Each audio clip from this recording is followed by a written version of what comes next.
Oh, some godforsaken place called Dead River, you? So what do we know of her history? Virtually nothing. She won't talk. Do you really think we should be doing this? You ripped your heart out. Completely feral. It's incredible. Everyone keep your distance. Thank you, Lord God, for sending this innocent child.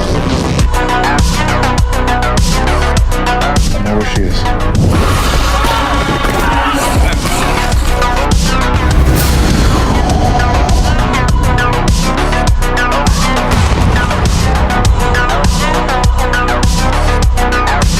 Do we really get to keep her? Sorry to wake you, George. I need you to see something. This is our project. Is God still there?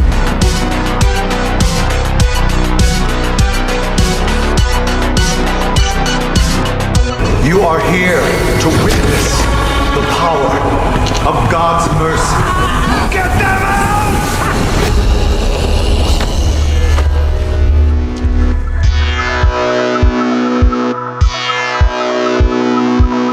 A woman came looking for you.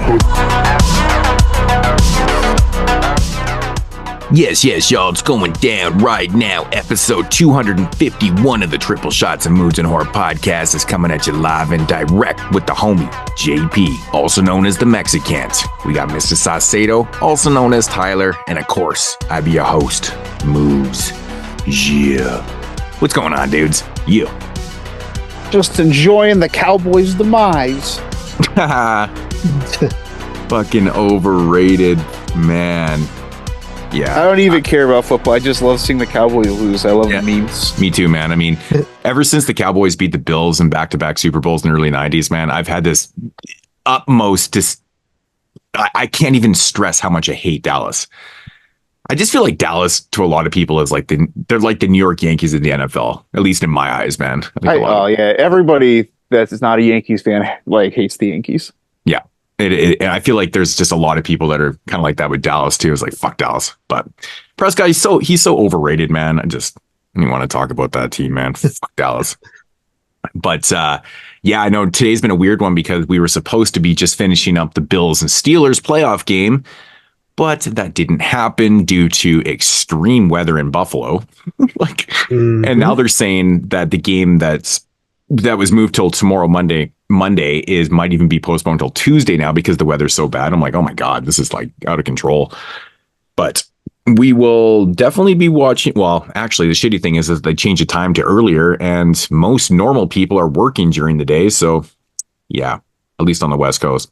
Well, yeah, that's the problem is you're on the West Coast. Most people are just getting home from work in the East, or maybe a little late, but I don't like, I tend to prefer like the later time slots. Like I like prime time games the most. Yeah, they're like prime time here. Where Dave Z would prefer if they were like at 10 a.m. Well, that's the thing. Like almost all the Bills games are usually like at 10 a.m. my time. Right. So it'd be 1 o'clock for you guys, but it's like 10 a.m. So I got to get up in the morning and be like, fuck, it's football time already. It's weird. It's weird. Yeah. I'm not a big fan of waking up early. Yeah. I mean, it is fucking early. I've been doing it for so many years for football, though. It's like on Sundays, it's like, man, it's just the thing on the West Coast, man. I mean, I would rather have that than being, watching games, from the East Coast at like 1 o'clock in the morning and shit like that. Like that's a little excessive. It doesn't really bother me, honestly, man. Like I guess it just depends like what your lifestyle is too. Like I typically work more second shift job, so I'm usually up later. I wake up at 6 a.m. every day, so like sometimes the hockey game will be on at like 10, like the Oilers or like the Golden Knights or something, and that's a little bit much for me.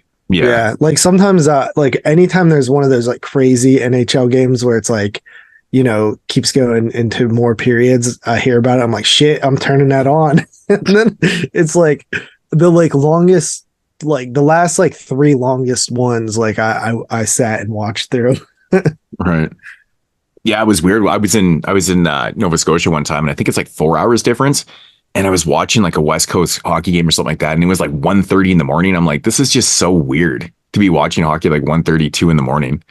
I just love that baseball and hockey just keep going, in the playoffs. Like it's just period. I just love that. Yeah. So, I think we mentioned it last show that we were going to do a 2024 preview. Yeah, because we usually do it on the top 10 show, but we just didn't do it on the show. We were kind of strapped for time. Actually, last year we did it on the next show. Did we? So, yeah, we actually, our top 10 show we did, and then the very next episode was like our 11 through 25 and a preview of 2024. Right. But this year, there wasn't enough strong films to do an extended list. No, there totally wasn't. Yeah. And plus, we were kind of strapped for time and stuff, so we were like, oh, fuck, we'll just give us something to talk about here on episode 251. So that's what we're going to do here, just kind of break down what's potentially coming out, well, most likely coming out in 2024 and stuff like that. So do you want to get into that? Yeah. It's a long list, so we should. Okay. Do it up. Is it through? Bloody Disgusting, right? Yeah. So it's actually titled 2024 Horror Preview, 50 horror movies we can't wait to see this year. I don't know. All right. I don't know about all that. Can't wait to see. Fuck. But I mean, I can wait right now just because I'm kind of burnt out. I was flipping through one of the other websites there, and like I think they had like 30 or 40. It was like Screen Rant or something like that, and it seemed like there's a lot of sequels, a lot of franchise movies this year, and a lot of like reboots and remakes and stuff. Like there's just tons of shit. I think that's going to be the norm, like for mainstream movies for the foreseeable future. Well, I seemed like a lot of that last year too. Right. I mean, some of these franchises are just doing so well. Like there's apparently another Insidious movie coming out this year too, or something like that. And I was like, which is kind of like I think it's not like directly it's like a spin-off. Yeah, it's like a spin-off. It's in the franchise. It's removed from the It's like a move from the Lamberts, which is cool because I kind of do like the Lin Shaye movies where she just does her own thing. I like we were talking about her during the show. Mm-hmm. Right. So JP, you want to take over?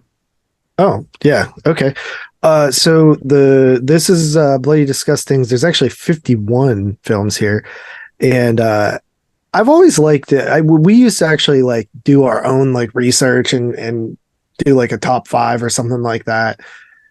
But it's kind of fun just reading through them too. You know what, man? I mean, at the end of this, we can just kind of give our maybe like top 2 or 3 or something like that were like the most anticipated. Yeah. I mean, I think I've stressed what my number 1 is a couple times on previous shows. I feel like it's pretty much everyone's number 1. I know. And because those movies are loved. Like the two movies are completely loved by. I almost feel like universally loved. Right. Like if you didn't, like, I haven't seen the worst I've seen people talk about this movie is like they're decent. Yeah. Right. Yeah.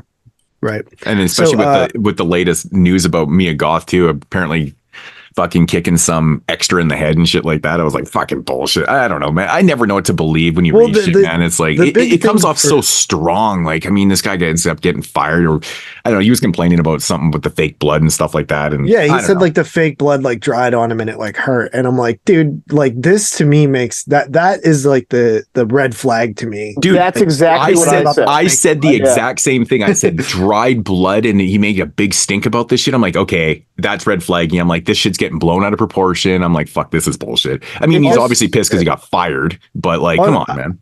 On the set of Bathtub Shark Attack, I did a death scene that didn't actually make the movie, but where my mouth was foaming and the stuff they used like almost like choked, like almost like choking to death, and it was just too much. And I didn't complain. I didn't get paid for that. Right. Yeah, but like this extra, so this guy's like but he's complaining because like, it's a union job, right? Like if this guy's working for the union and shit, like, he's just making a fucking stink. But I mean, who knows about the kick? Like you could never break this down. Like the article made it sound like she like wound up and fucking tried to kick a field goal. Soccer kicked him. Yeah. And I'm like, no way.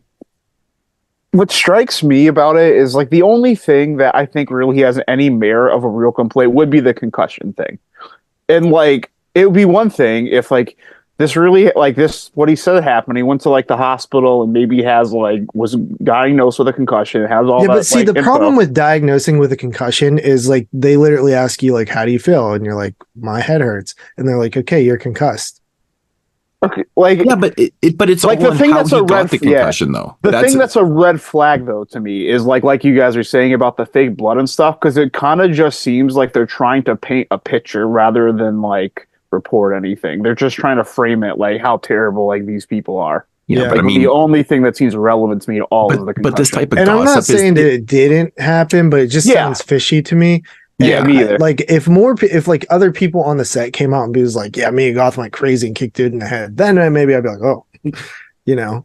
yeah, like the who whole knows? like mocking thing in like the bathroom afterwards. Also, I don't know. That kind of just seems Yeah, Like, like she could have that's- just been like, "Fucking not." That could have never even happened, or she could have just said like, "Are you okay?" And he took it as her mocking. yeah. Like You know it's what I- so you never- open to interpretation. Right, Like, yeah. there's two sides to every story. It just seems like they're trying to paint a picture like that's making like Mia Goth and like A24 villains. It's just like, you know, right it- off the Right. bat. And dude, I mean, like that's a big payday. If you know, there's a lot of opportunists out there. well, that's the point I was trying to make too. Is like, you know, I mean, the bad publicity and shit like that is just it's just great for the internet, man. I mean, these people trying to write these stories, they're trying to break the internet, they're trying to get their shit and stuff like that, and you never know what to take serious or not take. You know, it's just typical fucking internet bullshit, man. You know. Yeah. And, like, well, I mean, I don't know if Mia Goth has commented on it, but Yeah, I mean, I always take everything with a grain of salt when I read stories like this. I'm just like, exactly. you know, unless it's coming like straight from her mouth or, you know, other main actors on the set and stuff. And like you get that side of the story. And if it comes out that, yeah, she fucking wound up and tried to kick a field goal with his head, I'm like, well, shit, she's kind of a bitch for doing that. Then But you like, obviously have a case. but you're Right, hearing, yeah. you're getting this story. well, the written shit by- is fucking recorded, obviously. but yeah, like, you're, yeah, that's true. yeah, you're right. But you're getting this perspective of a writer, right? Someone wrote an article, right? So, Yeah. you know, like you always have to take that shit with a grain of salt. So, I mean, we'll wait for more details to come out from the story and shit It's like a that. But gossip as of piece. right It's now, not a report. I'm just laughing at it because it literally, the whole dry blood thing, the whole situation just seems so red flaggy to me. I was like, fuck it, man. I'll wait for the shit because more will come out for sure. Right. If she sure. actually did do some crazy shit. So, Mhm. I mean, it's a pretty big fucking production. I mean, we're not going to not know the majority of the truth by the end of this. So, Right. Okay, so these are in order of release date until we get to the point that ones don't have release dates yet, then it's just like to be determined. But there's a few that are out already. The first one is January 5th's Mayhem with a exclamation point. Not to be confused with Joe Lynch's Mayhem without an exclamation point, or the other film called Mayhem, or Project Mayhem from Fight Club. So is this Okay. just like, so this is directed by Xavier Jens, who did Frontiers. Is it like a translation thing? Because naming your movie Mayhem is just utterly ridiculously bad. Like, it's just so generic. Probably not. It's probably what it is. I don't know. It's just so generic though, right? Well, yeah, I don't even know if it is like a French film. You know what I mean? Or if it's Right. like American, because he's done some American films. Right. It's You know. it's in French. It is. Okay. So this one follows a boxer's quest for bone-breaking, merciless revenge. So who knows what that's it's a about? But I mean, boxer. at least it's a semi-competent director. I've seen Yeah. a handful of his films, and they're, you know, Yeah, like Frontiers is good. Frontiers is great. I like Divide. I like his Cold Skin movie, the Lighthouse flick. Yeah, I can't remember if I've seen that one or not. It came out in 2017. Yeah, it sounds familiar, but I can't place it though. It's weird. Yeah, I've definitely heard the name, but I've definitely never seen it. Yeah, I'd completely forgot that he did The Divide. Shit, it's crazy. Yeah, and I it looks like I just watched that too. Yeah, well, looks when I get these like lists for like 2011, I kind of comb through for directors I know, and that's like when I like checked off right away. Yeah, it's Yeah. cool. I think it's releasing through IFC. So I guess a Blu-ray will probably come out at some point, but I think it had a minor theatrical release. So that's like, I don't think it's streaming yet because I did look. The next film is Night Swim, which is out, and I've pretty much heard mostly negative things about. I think this is the new Blumhouse flick. Did you actually watch that, Moods? Yeah, I went to the theater and saw it because, like, you know, of course, we didn't get Thanksgiving or New Godzilla, but then we get Night Swim. I mean, I can't explain this world exactly, and well, that's the only way I could explain it to Dylan too. When we went and saw it, I was like, man, it's Blumhouse. That's why we're getting this fucking piece of shit. But it was really bad. I thought it was. I thought it was really terrible. So yeah, another miss for fucking Blumhouse for sure, man. Yeah, it's just so generic and bad and like. It's dump month, dude. Yeah, Blumhouse in January doesn't sound promising. Yeah, Blumhouse in January sounds like horrible, right? Yeah. Because like if it, like clearly they don't have faith in it, or else it wouldn't be in January. You know? Although there has been a few like good, like solid January films. Like I think Split came out in January, that Shyamalan movie. Well, Megan came out last year. I think Megan was decent. Like a lot of people liked it. I was in the minority, I think, man, because I really did not care for it. I mean, I don't think it's a bad movie or nothing. I just didn't care for it myself, but it's better than this. It's better than Night Swim, I'll tell you that. The next one up is Destroy All Neighbors, which came out 2 days ago on Shudder. Dude, I was like, Destroy All Neighbors. I'm like, this is fucking pretty awesome. And I noticed that fucking Alex Winter was in it. I was like, that's amazing. Yeah. Labeled as a splatter comedy with practical effects. Did either of you watch that one yet? No, I just put it in my queue, but it looks actually pretty fun. I like the whole splatter comedy element to it, so that's gonna be fun. Plus, I mean, sign me up if Alex Winter's in it. Like, just, you know, I like Alex Winter, so. Yeah, I am actually 0 for 0 for new movies right now. I haven't watched a new movie yet. So like, I'm gonna try to keep pace way better this year, though, instead of jamming everything in at the end. Last year, I just kind of periodically watched movies all year. I never really had that like total fucking ridiculous crunch time where you got to watch like 30 movies. I watched a bunch at the end of the year, but like that's just because that's kind of when they were dropping. But I'm usually pretty consistent with my method of just, you know, just watch him throughout the year. I mean, I get a good 30 or 40 through theatrical and just like random things. I was at like 15 in October. That was like the big thing for me this year is that I watched like 18 or 20 theatrical horror films this year. And like, you know, your numbers they're just getting inflated that way, which is pretty cool. I'm not going to complain. Right. Yeah. But I mean, when you're watching everything. Well, hell, especially for me, considering like, I think like 8 out of the 10 movies on my list were theatrical films. Yeah, dude, man, your list was straight theater, man. It was like my list, fucking 3-4 years ago. And it was like all Shudder movies. That's like Shudder had an incredible year of output, man. That one fucking year was nuts. But anyways.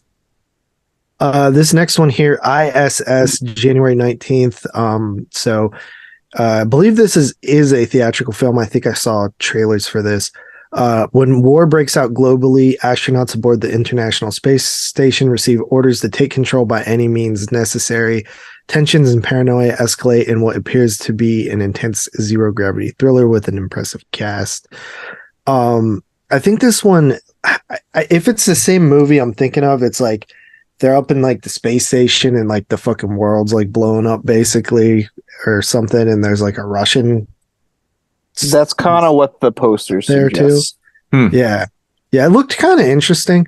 I like some good space movies. Yeah, I love space movies, man. I love space movies. I don't know what it is about space movies, man. Like when I was a kid, though, I always thought they were so cornball. Like I hated everything space until one day I just loved everything space. So weird. Yeah, Carly loves space movies. I don't know what it is, man. They're cool. A switch went off or something. I was like, man, what the fuck was I thinking, man? These aren't cornball. These are fucking awesome. Yeah, dude. And there's been some good ones. There's been some good ones in like the last 10, 15 years that I really enjoyed. There's one, the fuck was it called? It's got like Mars in the title or something. It came out a bunch of years ago. I really liked. Can't remember what it's called right now. Mission to Mars? No, not Mission to Mars. I watched that the other day and it was so bad. No, it wasn't that Mars one. Rover. It's more of a low budget. It's a low budget film that I thought was really compelling. It'll come to me. I like. There was one I saw. Like I remember, like back in like 2018 or 2016, that movie Life, which was essentially like sort of like an alien thing. I was like, dude, this one, like nobody was talking about it, and I randomly like picked up the Blu-ray on like a Black Friday sale, and I was like, dude, this is like one of my favorite movies of the year. Yeah, I thought it was pretty good too, actually. Yeah. Next up, we got The Seeding, January 26th. Oh my God. Debut director of Barnaby Clay. Don't name your kid Barnaby. Barnaby Clay. What a name. Evokes the gritty horror of the 70s and centers around a hiker lost in the desert. He seeks refuge from an isolated woman living alone. A setup ripe for grim horror. I mean, that's kind of like up my alley. It doesn't really give you much there, which I kind of like. But I mean, first off, I'm a big fan of desert settings. So I probably should have liked Waters a lot more. No, I said that's one thing I loved about the movie was the setting. I love the desert setting. I think it's almost scary, right? Because it's so fucking hot during the day and it's so cold at night. And it's got this imbalance of like temperatures. And I don't know. There's something about desert I just find very intriguing. So, but that's pretty cool though, man. A lost hiker in the desert. Okay.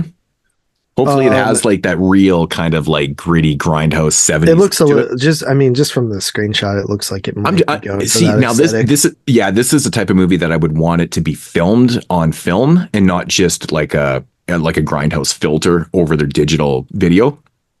You know what I mean? I think this is the type of setting that you really need to do it on film. So next up is Lisa Frankenstein, February 9th.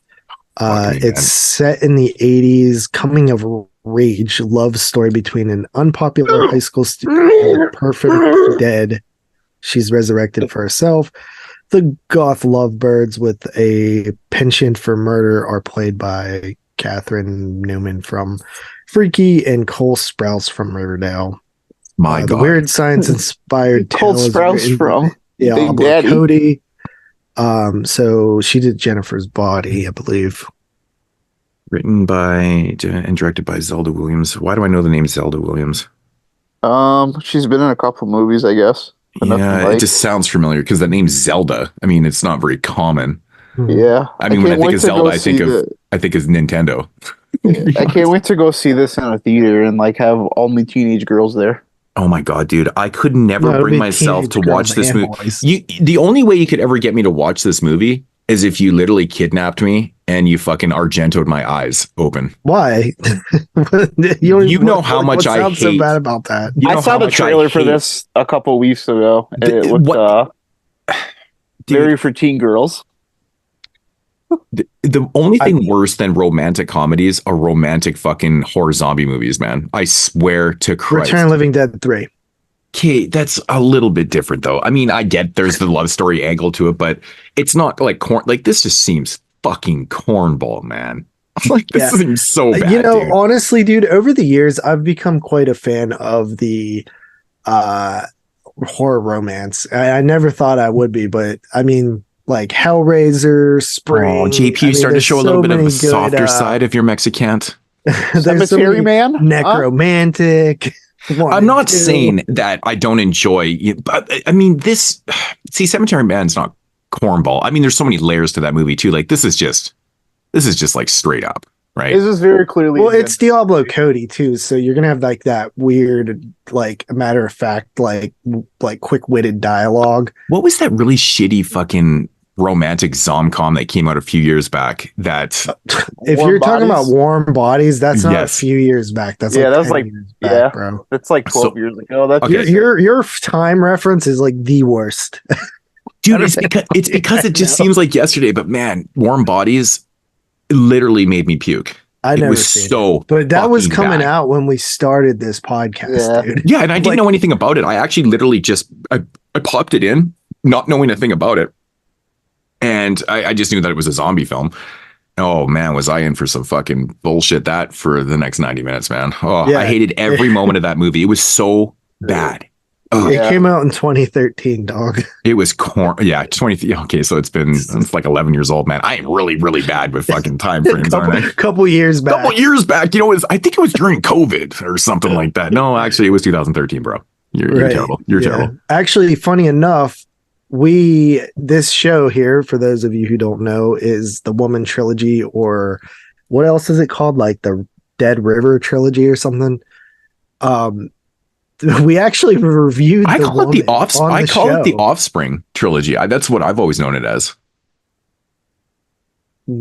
I've heard it as the Woman Trilogy, but there's an actual official title for it too, which is probably what I'll title the episode. It's like the Dead River Trilogy or something. Yeah, actually, I was thinking about that because I knew that we'd reviewed the Woman on the show, and that's where that joke came from. Like, Moodz hates or loves this movie, but hates the woman. Yeah, and hates women. That was episode 7, dude. I think. Yeah, episode. It was something like super early, bro. Do you know what I rated the woman in that episode? I'm literally asking you. Yeah, because I have actually no idea. Like, I remember some of my thoughts back then, and I was so excited to rewatch it because I hadn't seen it in fucking years, and I was like, man, I wonder if my thoughts are going to be changing because, like, I mean, we're talking, 10, 11 years ago we did this, so it's a long time. You gave it a 4. Okay. It was episode 12, and that's man. Look, here's what was on the show. We had news, mood swings, Q&A. Q&A. What's that? Boogeyman 2005 review, the Old Dark House 1932 review. Oh shit. Fingerprints 2006, Stay Alive 2006, Jugface 2013, Delivery 2013, Strange Behavior 1981, 2011, Lovely Molly. And then that was probably Jeremy's pick of the week, Moods' pick of the week, and JP's pick of the week. And we used to review a lot of shit. Yeah, those old the old format to the show. Well, we changed the format of the show. And we did all that in 2 hours. Yeah, well, that was the thing. Like, we used to do such short reviews, like on purpose, kind of thing, and because we were reviewing so much stuff, but then it just got to the point where we couldn't stop talking, and we had to reformat the show. Because it got too fucking long. A lot of the time, like, Moodz would just like outpace like both you and Jeremy, where you guys would have a few of the Moodz would have like 15 movies. Yeah. Oh yeah, dude. But sometimes it would just go off. Like, especially if we took like 2 weeks off. Oh, I know, man. We had so many. But I do sort of miss like the what we watch thing. But I think we kind of do it now, but like just like not back and forth. We're just like, it's all like a Roundtree thing. It's not like standardized. It's just like a conversation. Right. Which was actually kind of funny you bring that up because I was actually going to mention off the top of the show if you guys had watched any 2011 films since, well, I mean, that's kind of the prep read now, I guess, for the next big show. So I watched Quarantine 2. I watched a couple that were all just like, I knew I was going to suffer watching it. Mm-hmm. I watched Hellraiser Revelations. One of the best Hellraisers. Wow, man. All right. I watched. Wait, hold on. Am I wrong? Have you seen all the Hellraiser films? I've seen, I think, all of them except the last 2. Let's say there's 13 or 12 Hellraiser films. What would you say? Top 5 would be one of the best? Right. No, I don't think it's going to be near my top 5 though. Of Hellraiser? Really? Yeah. I would probably have. Yeah, I know for sure 1, 2, and 3 are above it. Well, yeah, those are the best ones. So after that, probably like the space one more. Dude, I don't like the space one. It's corny, but I just like. But it. I gotcha.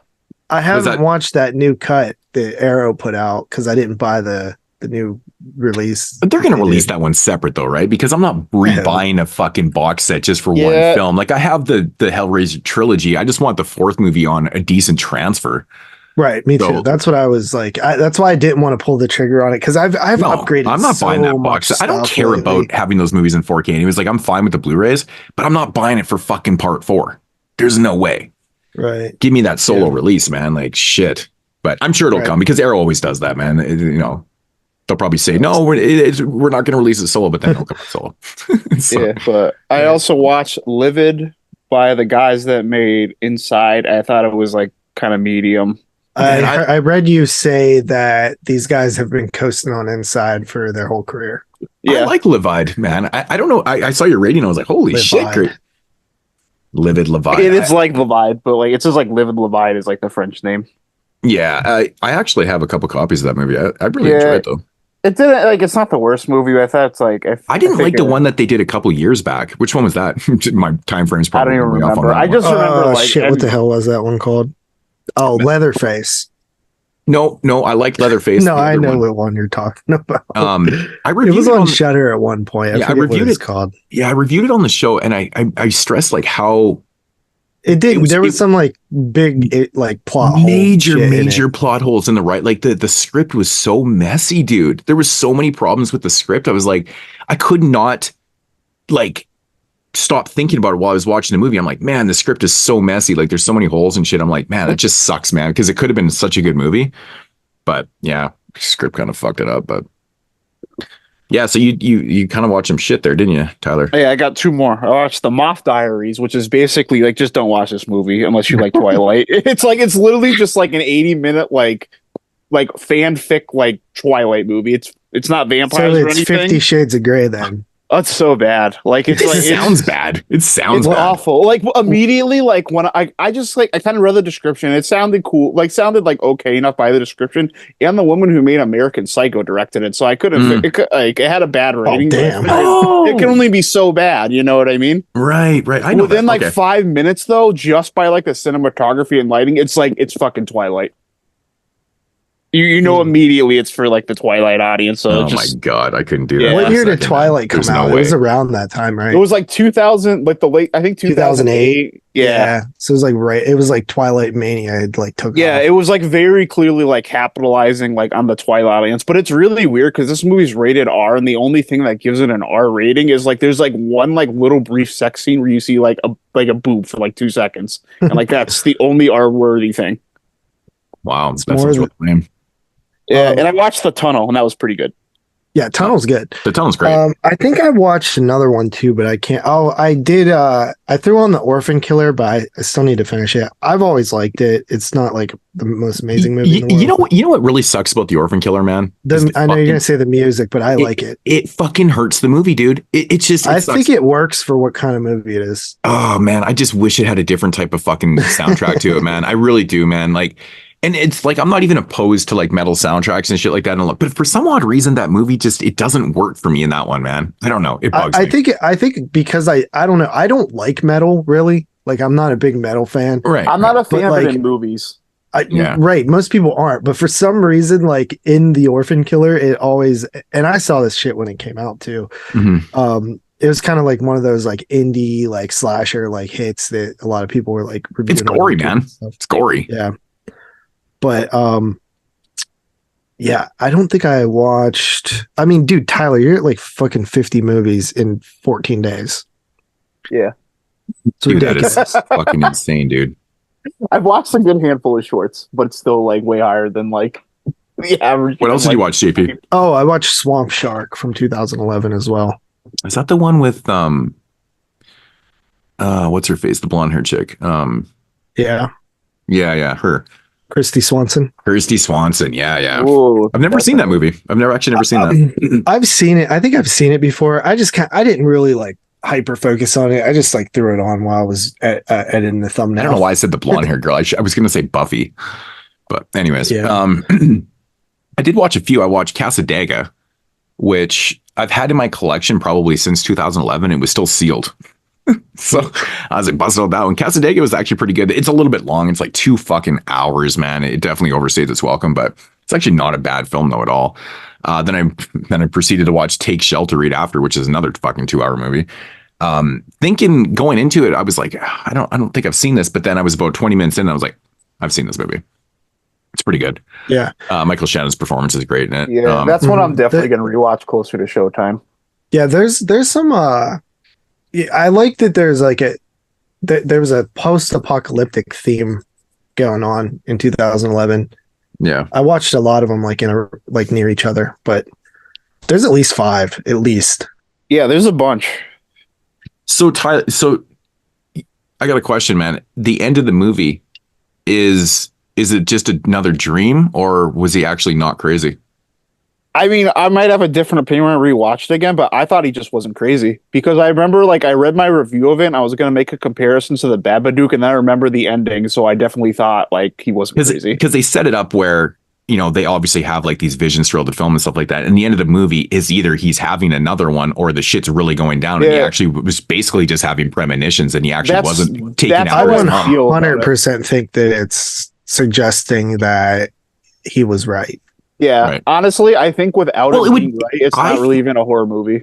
I think that he was right too, because I think it's just too straightforward to suggest that he was actually losing his mind like his mom did, because they threw all that into the narrative and they stress that a lot. Like, and it's obviously the main focus of the film, like, is he going crazy or not kind of thing and stuff. But I think he actually was just calling the shots, man. I think he was figuring it out. Like, he was having premonitions, and I don't think he was actually crazy. Like, that shit that happens at the end is actually happening. That was my interpretation of it. Sure.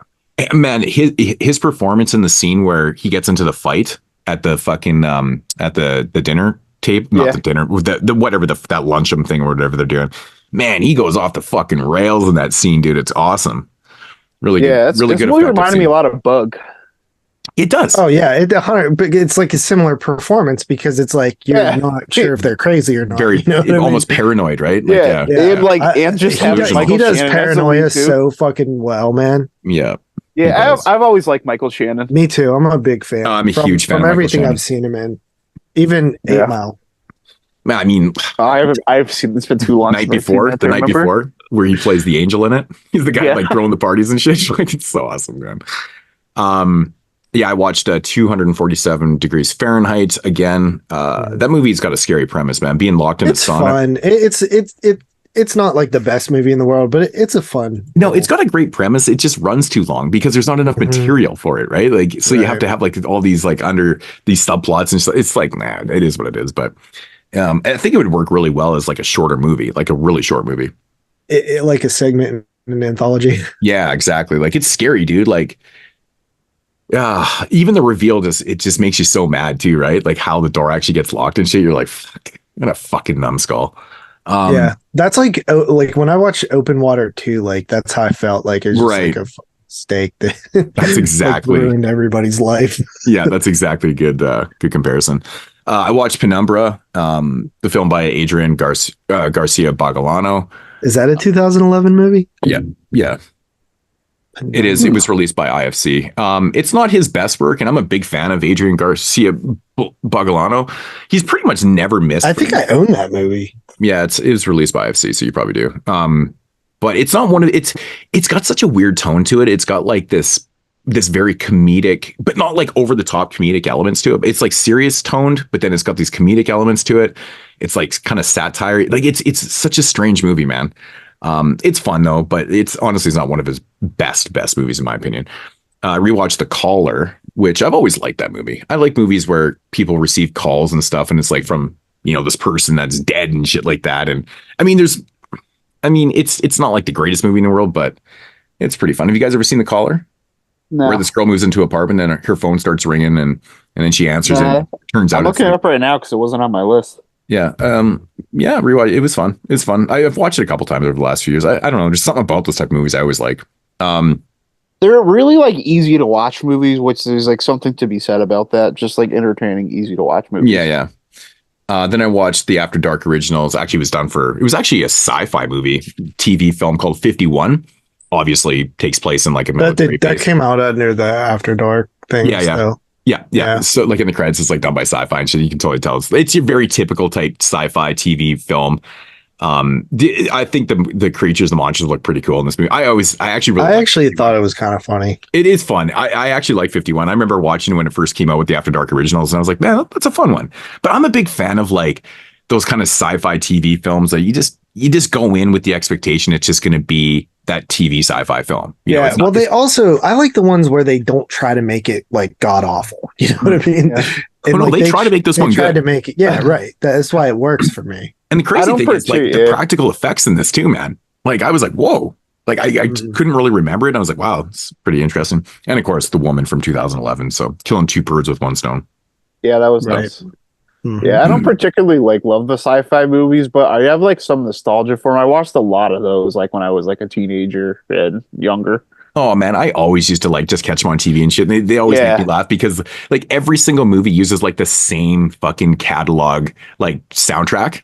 It's like that same generic catalog music. It's so funny to me, man. Didn't Toby Hooper direct like a crocodile movie like that? Yeah. like a sci-fi channel. Yeah, Yeah, I remember I saw that Crocodile. as a kid, and then like I found out that it was him as an adult. I was like, holy Yeah, shit. I know. It's such a shocking moment. I right? don't You're think like, it was. I don't think it was actually made for sci-fi. It just aired on there a lot. Yeah, I know I watched it on the Sci-Fi Channel because I don't remember what the movie after it was, but I wanted to watch a movie after. I was like, okay, I'll sit through It's this one probably too. Crocodile 2 Death Roll. I actually like that one too. I know I rented that one at Blockbuster. Yeah, I used to watch all those Octopus 2. That's where my inspiration for the zoo or our inspiration for the zoology. Yeah, shows I watched came. like all those crocodile movies back from like Blood Surf, Lake Placid. Those were just like so cool at the time. I love Yeah. Croc movies, man. I've Same. always been a big fan of them, man. They're good. Like Rogue Yeah. was good. Like Rogue was really good. Rogue, Primeval. There's a bunch. Yeah, there's a I saw bunch of really good Primeval in ones. a movie theater. I remember that. Are we back to the top 50? Yeah, that was Yeah, the probably. 22 shots of fucking tangents and horror. Holy shit, that was a long one too. I think that was like a 20-minute tangent. Yeah. Well, Next up let's- we have Yeah, let's get out of this Lisa Frankenstein shit or whatever it's called. oh my god, we went from that Lisa to that. oh wow, that's a long time ago. Out of the Darkness, February Out of 9th. Darkness. Looks like Out of Darkness, thank you. Looks like a period piece. It says Stone Age horrors will be unleashed in the upcoming Out of Darkness, which had previously been titled The Origin. The Paleolithic set film follows a group of survivors attempting to find a new home in an unforgiving land, only to find themselves being hunted. I mean, I'm always down for period pieces. Stone Age horrors. I like that term. What It's is cool. what is the Paleolithic era? That's like I want to know it's like, is that like- pretty. Fucking cavemen? I think so. I don't. It's wanna, gotta be. guess I and think- sound dumb. I think that's what they're referring to. I mean, it does start off with Stone Age, so I'm assuming that's what that era is. Yeah. Yeah, I'm Gotta be trying to rack my brain. I know the word, and I'm just trying to associate it. I think it is that period. It's that period. Yeah, for sure. It's got to be. But that sounds cool. Yeah, that does sound cool. February 16th, we have Monolith. This Is that the chick? star- Oh, yeah, it is the chick from Evil Dead Rise. Yep. I was like, Evil Dead Rises Lily Sullivan plays a podcaster drawn into a strange alien conspiracy when embarking on her latest project. Expect a quiet, meditative chiller centered almost entirely around Sullivan. Sounds like We Will Not Save You too. Honestly, this is what I'm kind of looking forward to. When I was like really like grinding for like those last like 2023 picks, like this is a movie I saw like come up until I like researched to see it was just like a festival movie. Listen, I'm all about. I love movies where it's like sort of like smaller scale, where it's just like one or two people in the movie. And I actually I didn't love the what is it? We Will Not Save You. What was the No one will save you. no one will save you. Yeah. I didn't love it, but I did. I was like happy to see like a cool alien flick with like cool looking like traditional aliens. I love alien movies like Fire in the Sky and stuff like that. Mhm. Yeah, that's a But cool I don't one. like the ones that are overly like CG and get like actiony kind of, you know what I mean? Mhm. And, Yeah. and that one kind of did a bit. But I mean, I think aliens are super scary. Like Fire in the Sky is like super creepy movie. I'm just hoping that this doesn't become like a new fad where they're going to start producing all these movies without fucking dialogue and shit. Cause I like dialogue in movies. And I feel like, you know, when something like this gets on hit and shit, and then people start jumping on that, like, well, I need to make a movie with no dialogue too. I hope that doesn't become the norm. It's like, oh, I don't know, man. It's just like, it's like this. Well, whole- I don't know if this one doesn't have dialogue. Hopefully it has. No. Well, I'm she's not a suggesting it podcaster, doesn't. so I hope it does. Yeah. I'm not suggesting it does. I was just thinking about like that becoming a thing. And I'm like, Yeah. no, I don't want to Here to and watch there, a it's bunch of fine to experiment with stuff like that, but yeah, I don't want to see a trend of that. Yeah, I mean, it's like this whole fucking trend that happened in like underground hip hop with a lot of drumless songs. Like there's no drums, and I'm like, you take the fucking drums out of fucking hip hop beat, and it's like you just got fucking background strings and shit. It's like, what the fuck? But it's like this huge thing. It became this like huge thing where there's like, and it's still going on. People putting out records with no fucking drums, and I'm like, my god. But it got me thinking about like this potential fucking fad of like producing movies without dialogue, and I'm like, no. But then again, it would be so easy to do, right? You don't have to write a script, really. I mean, a screenplay. So it's like, man, you have this general idea and you roll with it. So Yeah, see, dialogue, like good dialogue, is like my favorite thing in film. Like Quentin Tarantino is like that's why he's like one of my favorite I know to watch because I love good dialogue. Like not and I'm not even saying like realistic dialogue. I'm just saying like stuff that is intriguing to me, and that's why Tarantino is always like he has like tangent the movie. Like most of the coolest dialogue is like tangents from the story, you know, like I think of Reservoir Dogs tipping scene, right? Right. It's like that watching has really nothing bearing on the movie, but it sets up the characters nice and it's an interesting conversation that feels like some shit that people be talking about. Like Wolf of Wall Street, man. That movie has insane dialogue to it, man. Mm-hmm. Yeah. Fucking so amazing, man. Oh man, Leonardo DiCaprio was fucking absolutely amazing in that movie. Like it's just the fucking monologues and shit that he gives, man. They go on and on. Like it's just uncut too. It's like fucking unbelievable. It's a very entertaining, brief. Oh my god, movie. It is, man. It never stops for like 3. It's so fucking entertaining, dude, and it's so much cursing in it too. It's awesome. I love that movie. It's fucking great. Sounds good. History of Evil, February 23rd. A family on the run from an oppressive rule takes shelter in a remote safe house, but the house harbors a dark, insidious past that seems to awaken with the arrival of the family. I mean, that could literally be like anything. Yeah, that doesn't sound. That like sounds that movie, so generic. I don't know, but who knows? Next up, we got February 23rd, stop motion. Asling Franciosi from The Last Voyage of Demeter. Stars as a stop motion animator. Nightingale. There's Stars a as fucking stop motion animator who is struggling to control her demons after the loss of her overbearing mother. To cope, she begins a new creepy puppet feature, which winds up becoming a battleground for her sanity, and the puppets take on a life there. This sounds fucking awesome.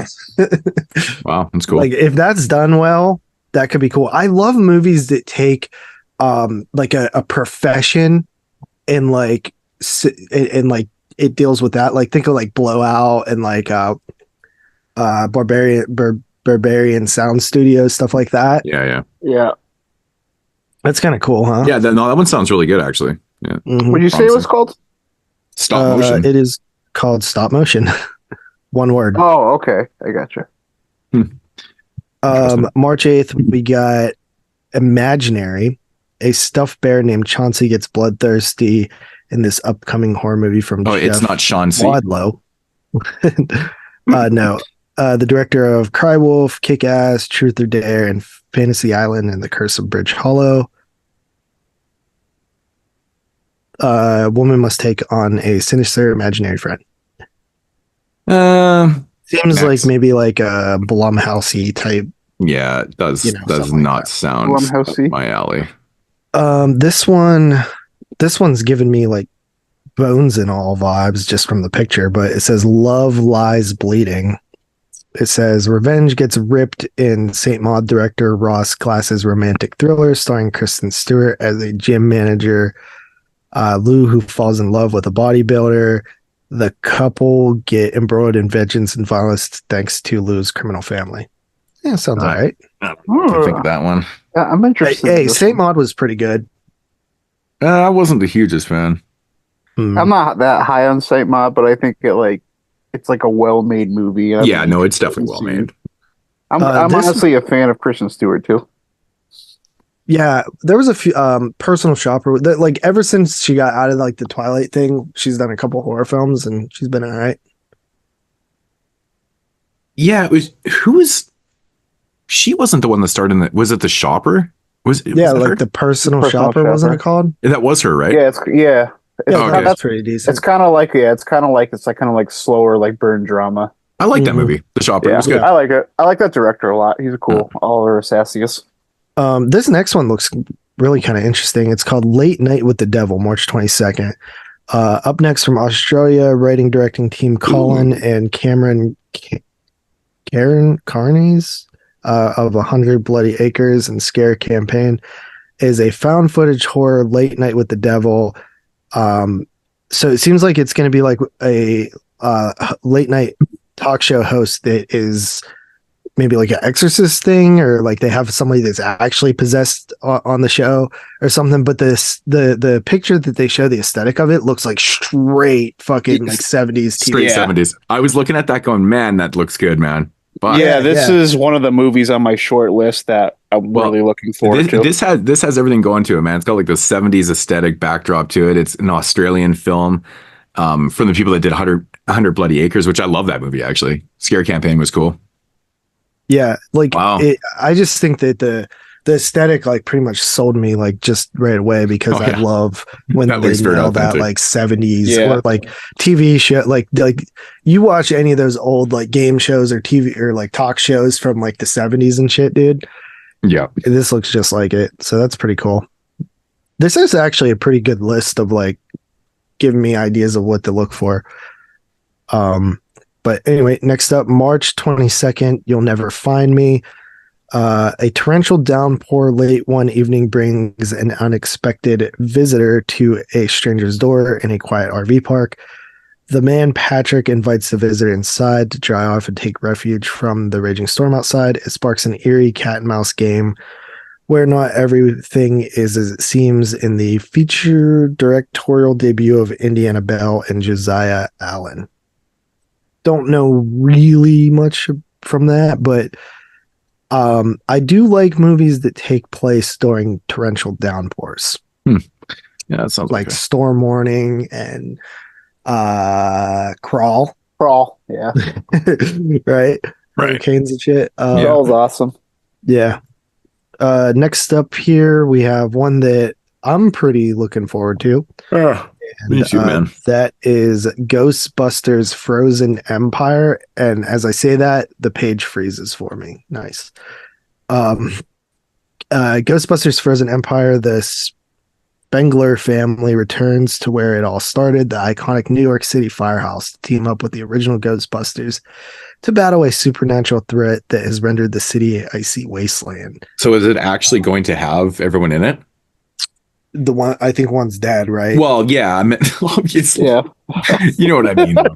Fuck, I wasn't referring to that. Yeah, but the other three are on the cast. I'm looking at it right now. Well, did you ever get around to watching Ghostbusters Afterlife, bro? I didn't actually, but I'll definitely watch it Moodz? before I go see this. Yeah. You did? Okay. What's Afterlife is the last That's the one that the one that came out like 2 years ago. Yeah. No, I saw it in the theater. Yeah, I loved it. It made my top 10. It was like number 4. No, it was great, man. I thought it was excellent. I thought they did a really good job, man. Like with the third act and shit was really good. Right. And this one looks like a straight continuation of that. I did see the trailer for this one in the theater at the end of the year, and I was like, oh yeah, this looks awesome. Like the ice, it looks so cool. And they return into I'm not even a fucking big Ghostbusters fan, but it's like I've gotten excited for this. Yeah. That last movie really made me like the franchise like more. Well, I've never seen that one with the women.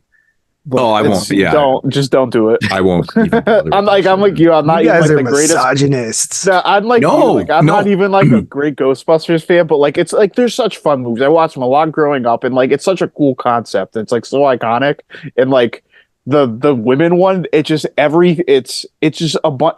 so bad. It's just all these like women behaving badly jokes. Every guy in the movie's a moron. Like it's so dumb. Yeah, and it's got that, the what's her name, McCarthy in it, and I find her to be the most annoying person ever.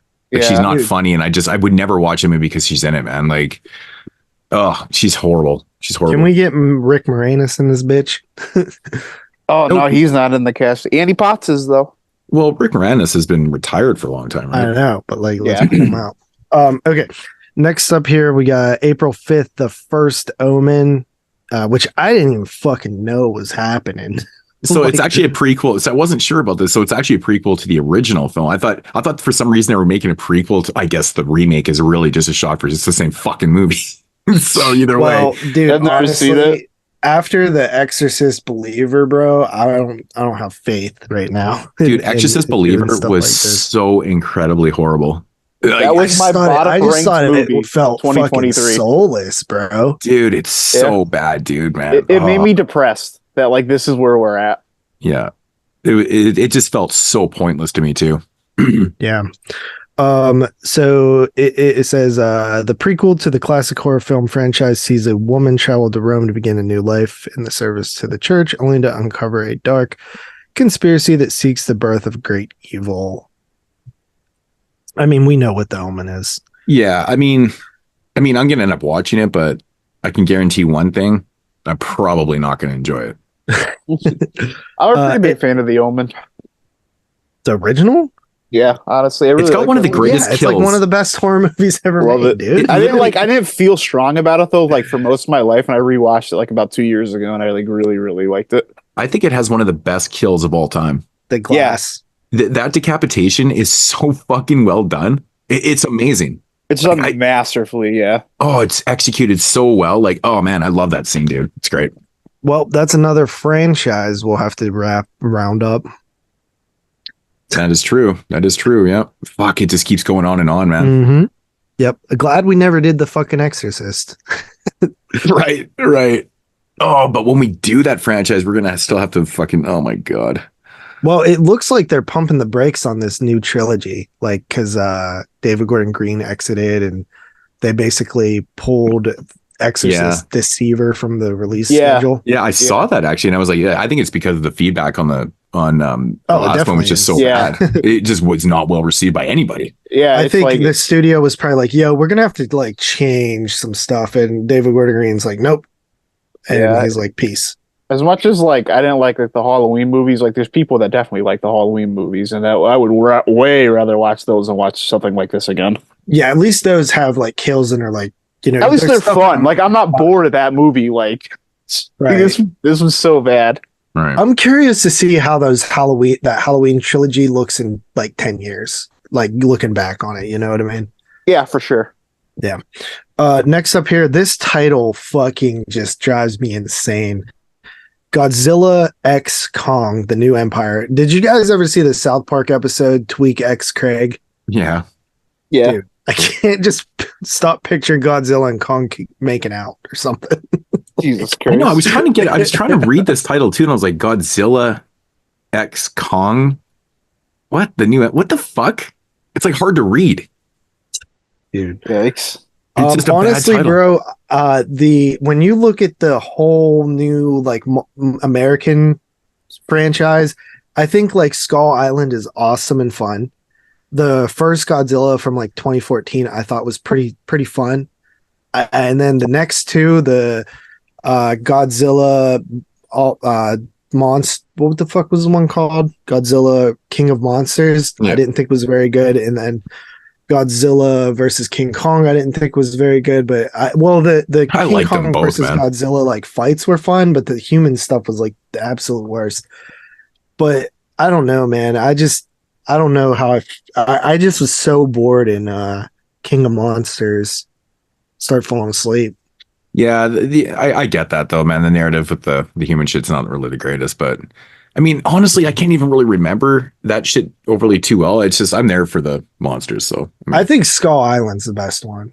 Skull Island's actually really fun. Movies. Yeah, it's super fun. I think it'll be interesting. People going back to these after like -1. how well -1 was received. Yeah, Mm-hmm. I agree. I think people are going to be like, look at it like, I don't know. Then again, these are like fucking the same audience that our Marvel movies are for. You know what I mean? Yeah, very true. So I don't know if the people that saw Godzilla -1 is the same audience that is like the Marvel fans, you know? I think a lot of them did see that. I know, like, but either way, I think like I don't know. There's probably like just like a lot of people too that would go see this that just like wouldn't go see -1 strictly because it's subtitled. Yeah. Mhm. Yeah. So this is the 5th entry in the Legendaries, in Legendaries Monsterverse.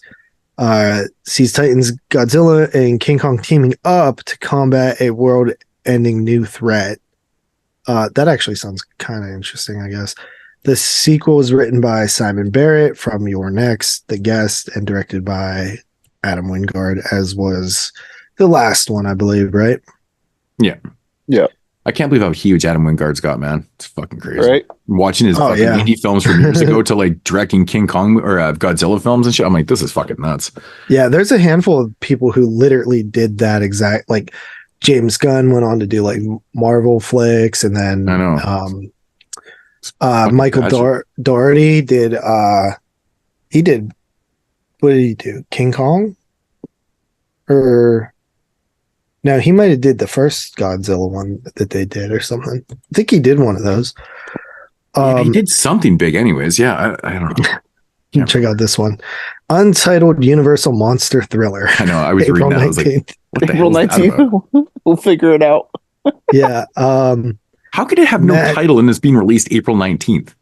I know, right? Matt Alpine and Tyler Gillette helm this currently untitled Universal monster movie that sees a group of criminals bite off more than they can chew when they kidnap a young girl. As if this isn't enticing enough, the untitled film stars two people I've never heard of. What the fuck? I don't understand this. Like, that's just weird. Huh. Yeah, like, I mean, to me, so they did The Invisible Man. I don't know. I mean, I know they did Renfield. I think they were supposed to, I can't follow these movies, but no.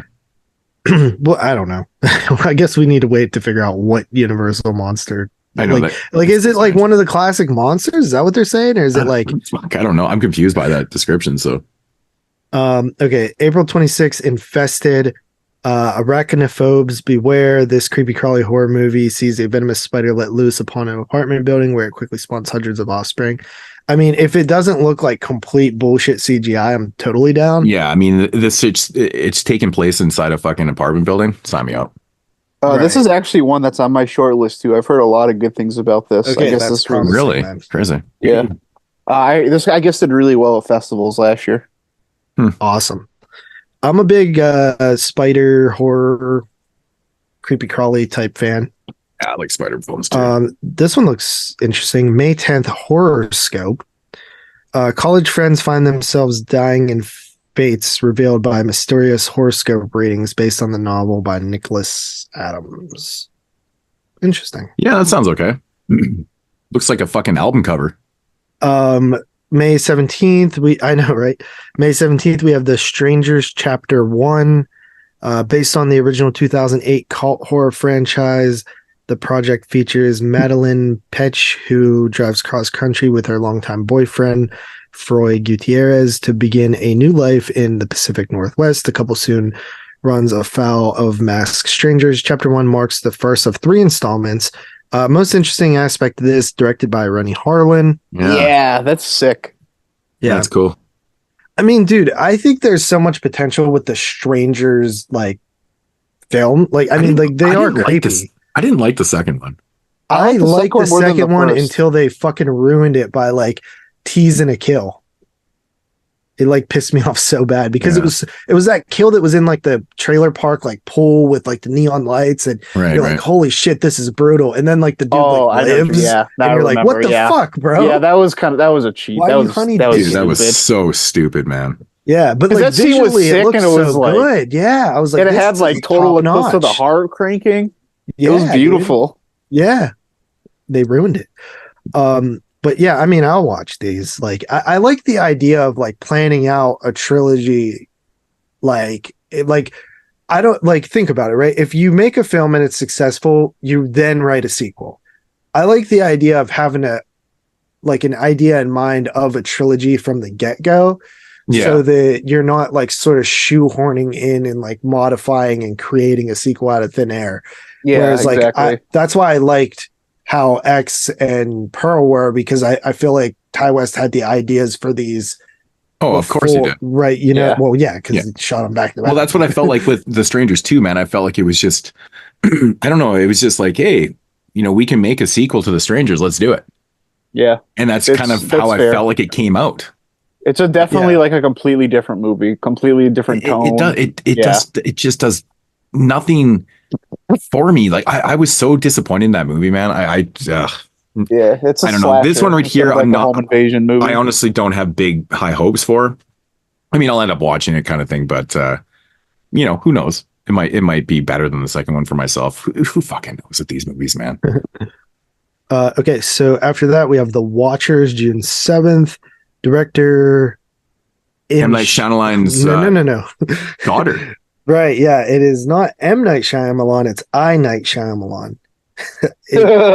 Ishana Night Shyamalan. Yeah. Feature debut stars Georgina Campbell of Barbarian, Dakota Fanning, and adapts A.M. Shine's novel. The plot sees a woman trapped with 3 strangers, all stalked by mysterious creatures every night. I'm just curious on the fact that I didn't even know that his daughter, at first I didn't even know he had a daughter, let alone one that's directing. Wait, is that a daughter? Yeah, it's a daughter. I looked it up. Yeah, no, it I is. didn't know if that was a boy. I actually read about this a couple weeks back, actually. So yeah, that's pretty cool. That's pretty cool. I'm interested. yeah, Then we got A Quiet Place Day 1, June hard pass. 28th. Hard pass. Hard pass. I didn't You even don't watch the Quiet second. Place? No, I didn't watch the second one either. dude, I don't know if we reviewed The Quiet Place We or A did Quiet review Place on the Quiet show. Place. Or I talked about it, but remember, like, I could not get over the whole baby. Like, remember, we had a huge argument about that shit and stuff like that. It's just, and I've talked to people about that scene, like, who've liked the movie, and they're like, man, you're totally right, though. Like, it doesn't even make a lick of fucking sense that you put yourself in a danger like that. Like, it doesn't make any, you can't argue for the fact that it's a good idea. So the whole movie is like, yeah, I know you can, but the whole movie is just ruined by that for myself. Is the whole, like, world supposed to just end then? Well, You dude, gotta have kids. Like, that's literally our instinct. well, no, if you is want to, have kids. if you want to try and, you know, maintain your life, you know, you don't want to be fucking having, you know, a baby crying in that mist. And I mean, I know, but like, wouldn't couldn't you make the argument with like the dawn of time? Like, everything was dangerous and trying to eat you, but you had babies because I know, but this is different. But this is different, though, man. They're thinking that they're pretty much like, you know, the only people on Earth and stuff like that, but they're not 100% sure either. So, like, there could be other people out there. There could be, you know, you find them, you mate, you do some shit and stuff. But like, having a kid without knowing the real facts of what actually is going on out there just seems very detrimental. We just restarted a 5-year-old debate. Yeah, it just seems very detrimental to your health, and it just seems like there's more cons than pros to this idea that you possibly, like, you're putting yourself in fucking intimate danger. Right. Like, I find the whole premise to be a little bit like it hurt the film so much for myself. I never even checked out the sequel, which I heard was actually really bad anyways, though. Yeah, I think the sequel basically says that she was pregnant beforehand.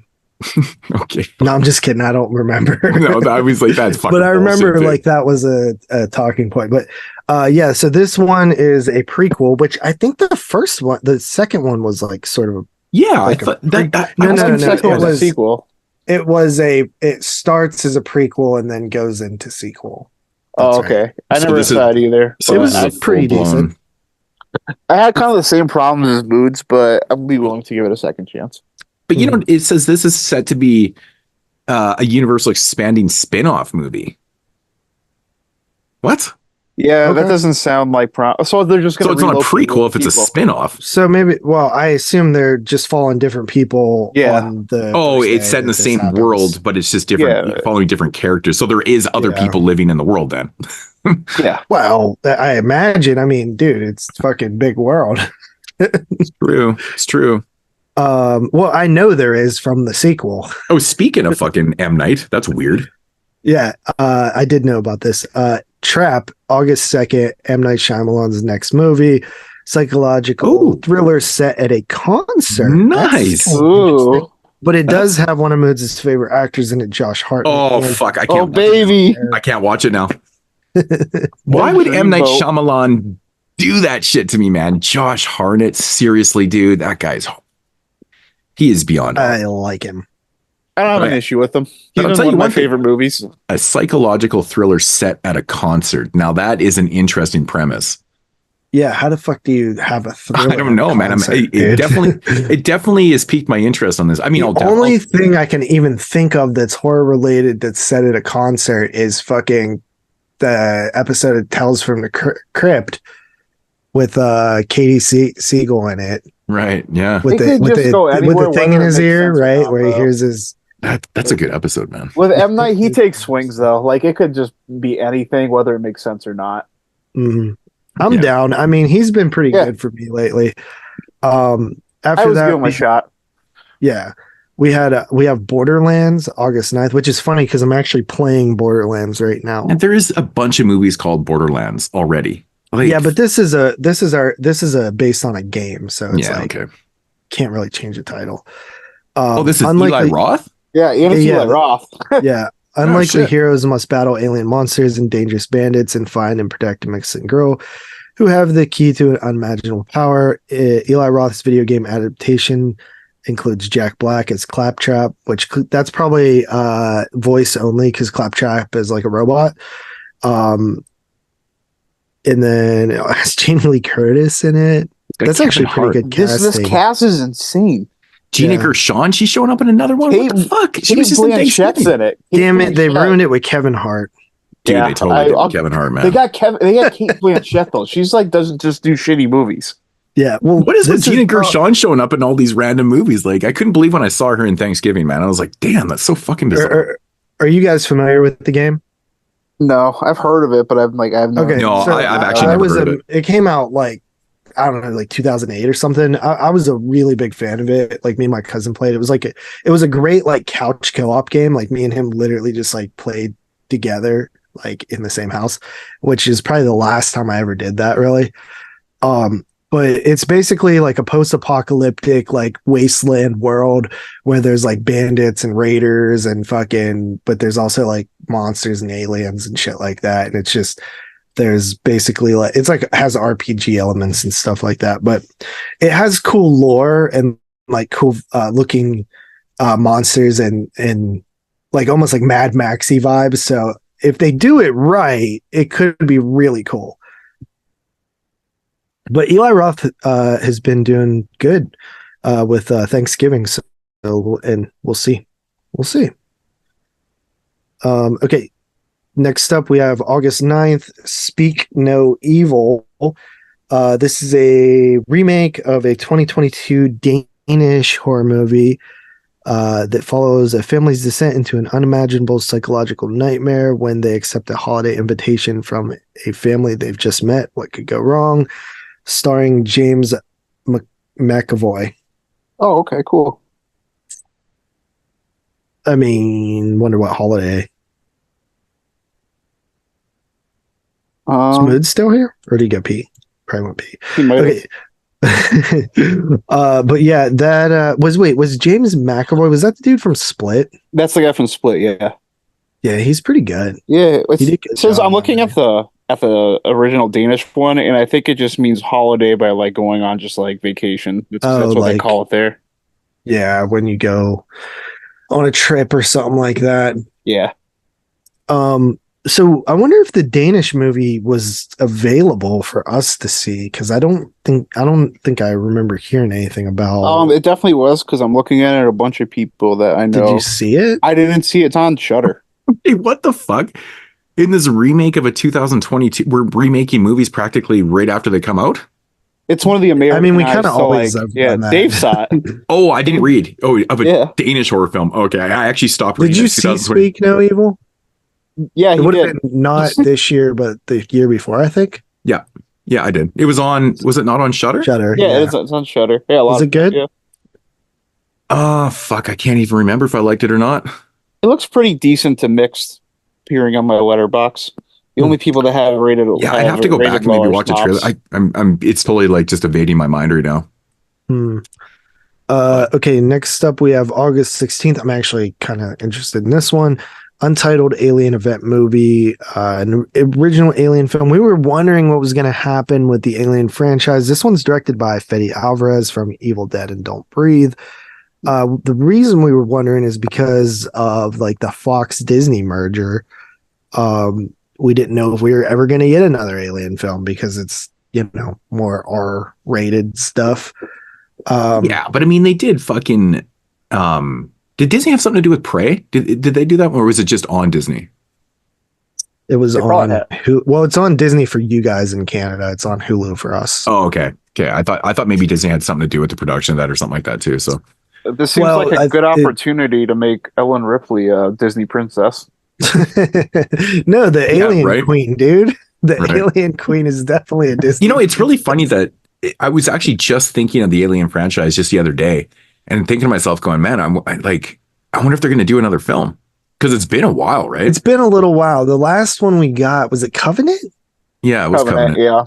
Which I didn't think was overly the greatest, man. Yeah, I It didn't was like okay. it. The best Alien movie since like Alien is Prometheus, and it's not even an Alien movie, really. And I Prometheus hard was- agree with that. Yeah, Prometheus was a weird one for me because when I first watched it, I didn't really care for it too much. But then it took another watch to kind of get it, not really get it, but like just accept it a little bit more. Yeah, it was a weird first watch for me, man. Well, the fucking thing about Prometheus with me, bro, is I'm pretty sure that I watched it and did not know it was connected. I just bought it in the red box or whatever back in the day. And then at the end, it like connects to the Alien films. I was like, holy shit, you know? Yeah. But I actually really like the idea of the Alien franchise. Like there's the first like 3, actually I even like the 4th one a little bit. It's got some fun moments, man. When we reviewed it's a fun 90s space movie. I think we all said that, like, man, it was just it's so much more fun than you ever remembered it to be. Right. Right. Yeah. Probably when it came out, I would have maybe been pissed off because it's like a step down, but in hindsight, it's like, it's pretty fun. Same thing with Alien 3, really. But yeah, I'm curious to see what goes on with this one. Fede Alvarez directing. That's kind of interesting. Yeah, it is interesting, actually. But okay, next up, this is probably like one of the most anticipated films for me. I just like hope to God that it's like done right. September 6th. I got a question. Like, they're obviously going to, in the narrative, like clear up what happened to the original characters because they're not in it, right? Like, I'm assuming that they're probably going to explain away what happens to Gina Davis and Alec Baldwin, like, because they're fucking dead. I mean, they should technically still be not available, but like, you know, in the narrative, right? Because like, where would they be going? Right. You know what I mean? Yeah, I assume they'll have to explain something. I don't even know if either of them are in the movie. I didn't really look at the cast. It doesn't. I'm looking at the cast and they're not on it, but who knows? I heard that they're not in it 100% sure. And I was thinking to myself, I'm like, well, then, because it's supposed to be taking place, I think, in the same house too, or something like that. It is. They rebuilt it. I've seen pictures of it. Right. And so I'm like, well, where the fuck are they then? You can kind of, because in the original narrative, they say that they're there for 100 years. Right, I do remember that, and but I assume there's probably a lot more. I mean, there's definitely lore that we don't know about, so they could probably just make something up. You know what I mean? Yeah. I'm just so excited to see Michael Keaton's performance as Beetlejuice again, man. Yeah, so we have the long-awaited sequel to Beetlejuice, Beetlejuice 2, which stars Michael Keaton, Winona Ryder, as well as Jenna Ortega, which is just seems so right to have her in this, like, just based on like what she's been up to, what she's been doing. So what's her role in the movie? Lydia Dietz, bro. Which makes so much sense to me. She's the daughter of Lydia Dietz. Okay, there we go. Yeah, because Lydia Dietz was like the original goth chick, and like Jenna Ortega's like the new goth chick. That totally does make sense, actually. That's interesting casting. She kind of is like the modern successor to Winona Ryder. Right, that's what it feels like. That's why I was like, it just feels so right. But as somebody who loves Beetlejuice, I mean, shit, we just reviewed it like a couple months ago, right? Yeah, we did actually. It's weird. We love Beetlejuice here on 22 Shots. Tyler didn't like it as much as us, I think, right? I give it 8.5. Okay, so he likes it. That's actually a really good rating for Tyler. That's like a 9.5 for me.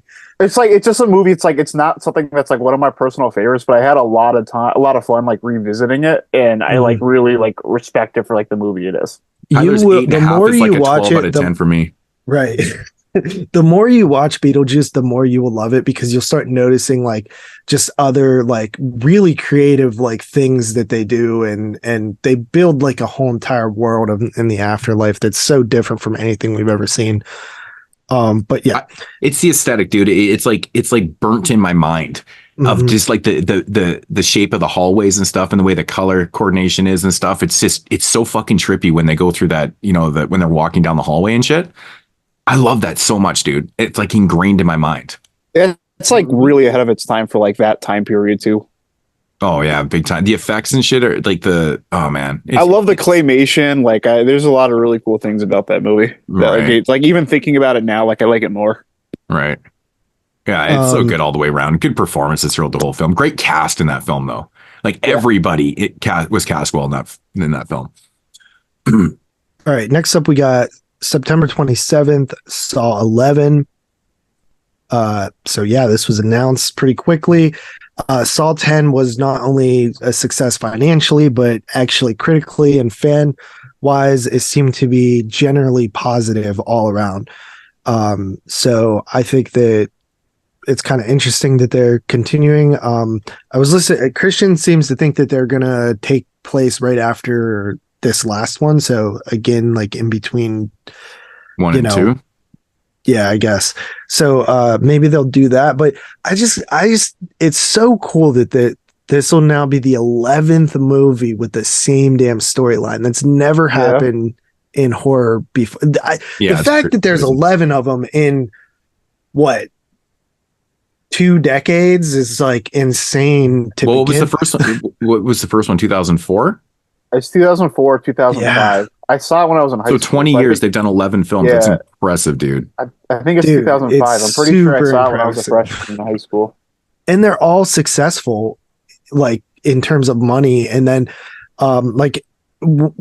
the fact that you're in the 10th film and you sort of reinvigorated the fans, but not rebooted it is kind of incredible as well. Mm-hmm.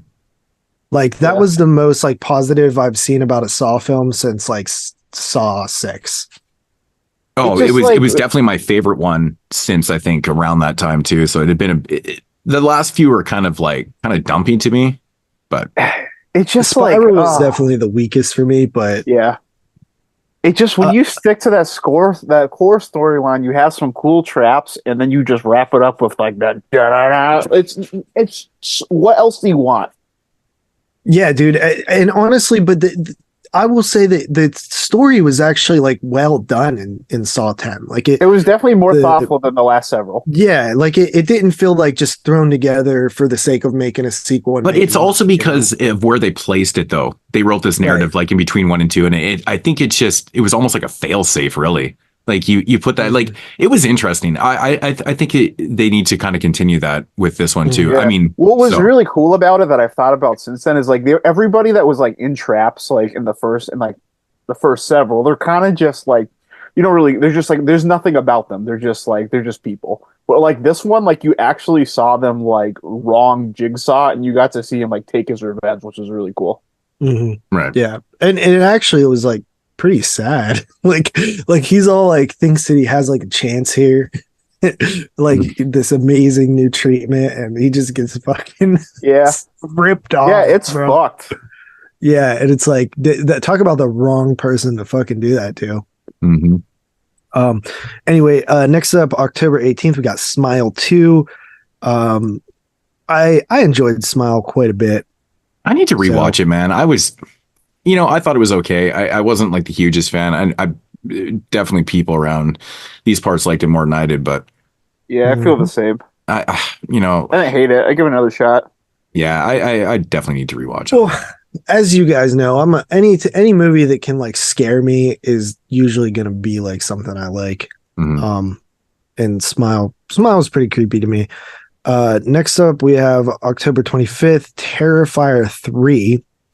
The third entry in Damien Leone's popular film series. He's Art the Clown, expanding his slaying round. The ruthless killer is set to unleash chaos on unsuspecting residents of Miles County as they peacefully drift off to sleep on Christmas Eve. I mean, bro. Went from Halloween to Christmas, man. That's amazing. Bringing it to Christmas is a really smart move, I think. I agree, bro. Chris Jericho's in this? Hell yeah. But there's like, we joked about it that they should just continue along this road and just keep setting them on different fucking national holidays and shit. Yeah, that'd be so sick. Valentine's or New Year's Eve next. Yeah, and then Valentine's. That'd be fucking awesome, dude. They should totally do it on Valentine's Day, though. Like that would just. It actually kind of fits because I could just see him like with like a Cupid bow and arrow, right? Like I just feel like I mean, these movies are performing so well that like I can't see them stopping. So like it's just going to turn into this massive franchise. So why not just continue down that road? and like just make a whole franchise of like holiday films. That's fucking amazing, dude. Yeah, we haven't had an original horror like franchise character in quite a while, so it has been a long time. It feels good. And it's the rare circumstance in which you see a film that is pretty much an indie flick break on through into the mainstream, and it's really kind of broke new ground and new territory for the future and potential, projects. Like who would have ever really thought though, right? Like when you watched All Hallows Eve, you see this like short of like this fucking killer clown and shit, and then to see what it is now, like you would have never thought it'd be this mean, dude, to be fair, like Jeremy is the first person I've ever heard talk about that movie. And it was back like when it first came out, and it took years for people to even see those original All Hallows Eves and stuff. Yeah, I mean, so it's kind of interesting. To be fair though, too, like the other shorts that are in that anthology, if you want to call it, are pretty bad actually. I actually watched it like maybe like a year or two ago for some reason, but I pulled out like the old Blu-ray of it, and like everything else in this sucks except for art. Yeah, it I stands actually out big watched time. it on Joe Bob for the first time over the summer, or I think they did it in October, this past October, and watching it, I was like, dude, I was like, this is not. It's just like it's like good, looks bro. garbage too. It just looks like something you'd see on Tubi, like in 2023. Yeah. Well, it was totally just a put together fucking, anthology, quote unquote, right? Right. Yeah. Right. It's a collection of shorts. So, I mean, when you have collections of shorts, man, they always vary in content, obviously, and quality and shit. And that's a great example of two dumps and a hit. Right. Yep. So that guy was incredible too. That guy, Damien, just like believed in his character. Hey, man, you got a vision, man. You fucking roll with that shit, man. Sometimes your gut feeling is what you need to do. You need to roll with it, man. Yeah, we have instincts, man. We got instincts. Gotta applaud it. Yeah. Next up here, October 25th, we got The Wolfman. This is Lee Winnell reteaming with Universal and Blumhouse to direct a new take on The Wolfman. I like Lee Winnell. I like what was the movie that Upgrade? Who did Upgrade? That was Lee Winnell. That was really That's good. the Aussie film? Yeah. No, the one with the guy that looks like Tom Hardy. I forget his name. Like David. It's like a Marshall or something. RoboCop thing. Oh yeah. No, it's like a Upgrade's good. it's like a sci-fi action horror movie. It's really cool. Yeah, it was pretty good. No, that one. Yeah, I actually own that. That's a great movie. Yeah. Curious to see what they do with Wolfman. I always just wonder like how they're gonna do it. Like, are we getting like a bipedal Wolfman? Are we getting like a more animalistic like wolf? Is it more like man wolf or wolf man? Yeah. Yeah. I would like to see him kind of like keep some of like the original spirit of it. I didn't like dislike the Invisible Man or anything, but I kind of just like much prefer like the original like spirit and not like the technological explaining it type of deal. Yeah, I'm with you on that one too. They should actually do this new, like I'm seeing the screenshot right here, like the original. They should actually do the new one in fucking black and white. That'd be sick. But Or at least have a bunch of fog. Yeah. Wolfman got so much damn fog. I mean, I'm not gonna lie, dude. Blumhouse is so fucking hit and miss with me, man. Mostly miss. Like, to be honest, like I seem to like not like as many Blumhouse movies as. I think they've kind of just like, for the most part, they have a teen audience and like a young adult audience, and they're churning out movies that are just entertaining, like that are going to be entertaining and appeal to that audience, and some are going to work, some aren't. I think if you want this one to work, man, make this like a hard R Wolfman. Like, I would take love that that. original premise and then just fucking make it bad shit though, man. Like super violent and gory and shit. I think that'd be the way to do a new Wolfman movie. I feel like you need to really for the Wolfman to work in modern day. I feel like you really need to hyper focus on like what made Lon Chaney Jr.'s Wolfman interesting was like the sort of like the character himself, like the tragedy of it. You know what I mean? It's like a Shakespeare play, right? Like it's totally a fucking tragedy. It's totally a tragedy, right? Yeah, you feel bad for him the like whole time. if you do like a really good like character piece with that. I feel like that's the way you do it, and you make it almost like more of like a serious like. I guess you couldn't combine the two, because if you're doing it like that, you can't really go out of your way to make it like super ultra violent, because then it takes away from it. Yeah, it can still be violent. I just feel like for like the audience they're aiming for, like they don't really want that period piece story, which is what makes me a little nervous. Right. Yeah, that's what I'm saying. Set in modern I'm not times. sure. Like, I spoke wrong. I just like the personal like character piece. Yeah. From one classic horror icon to another, we have finally December 25th, Christmas Day, we have Nosferatu, the Robert Eggers gothic tale of obsession between a haunted young woman in 19th century Germany and an ancient Transylvanian vampire who stalks her. William Dafoe, Bill Skarsgård, Nicholas Hoult, Emma Corrin, Lily Rose Depp star in this highly anticipated feature. You know, man, I love Robert Eggers. This movie's going to be probably fantastic. It's going to look great. It's going to have great performances. I mean, really look at that cast. I just don't know if I want this movie. Like, I agree with you. I just don't want understand. a Robert Eggers movie, but I would like him to do something else. I think Robert Eggers is wasting his time with which is, you know, don't take this like the wrong way. Like, I think he just doesn't need to do this. He needs to do something original. With his style of filmmaking and his potential to become something so huge, I think this is like a step back for him to be doing something like this, because I mean, we don't need another Nosferatu film. Like, I mean, the last one that we got, you know, the Herzog film is fucking timeless and amazing. Last Voyage of the Mentor was the last one we got. Okay. Besides that shit, but I'm talking like actual, I guess that's Nosferatu too, but you know, but like, I mean, that movie is just so fantastic. Klaus Kinski's fucking amazing. And I don't know what it is. I think it's because Eggers is just attached to this that I'm so kind of almost detaching myself from the idea of wanting to be. I like just literally think he is the perfect person to do it. Though. I would also agree with that. Like his like vision and his style, like I think really lends itself 100%. I'm not saying this is not the wrong. It's just for me. I'm also coming from a very selfish place too. I just want to see something original from him. Right. Yeah, I'm in the same park as you. Well, like, I'm happy we're getting 3 damn original movies, and like 2 of them were great. I know, but look how many filmmakers that we grew up watching, and all the filmmakers, you know, over time and shit, and they did nothing but original shit. They weren't remaking people's stuff, and like that's just the norm you know, nowadays. John Carpenter never remade The Thing or anything. I'm not talking about just him. Like, fuck, come on, you know what the fuck I'm talking about, man.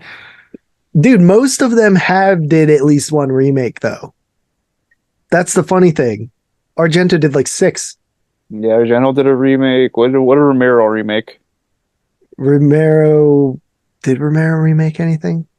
I don't think Romero did one. Yeah, I can't think of anything. Craven, did he do one?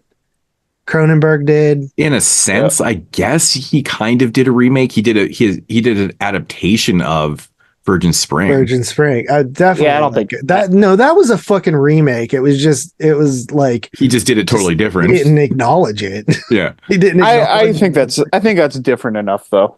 Right. Well, yeah, because it's like different time period and stuff. Yeah. But like you could say the same thing about like, you know, The Thing. Like The Thing is like not really like the original at all. Yeah, I agree. It's like it's more of a sequel if anything.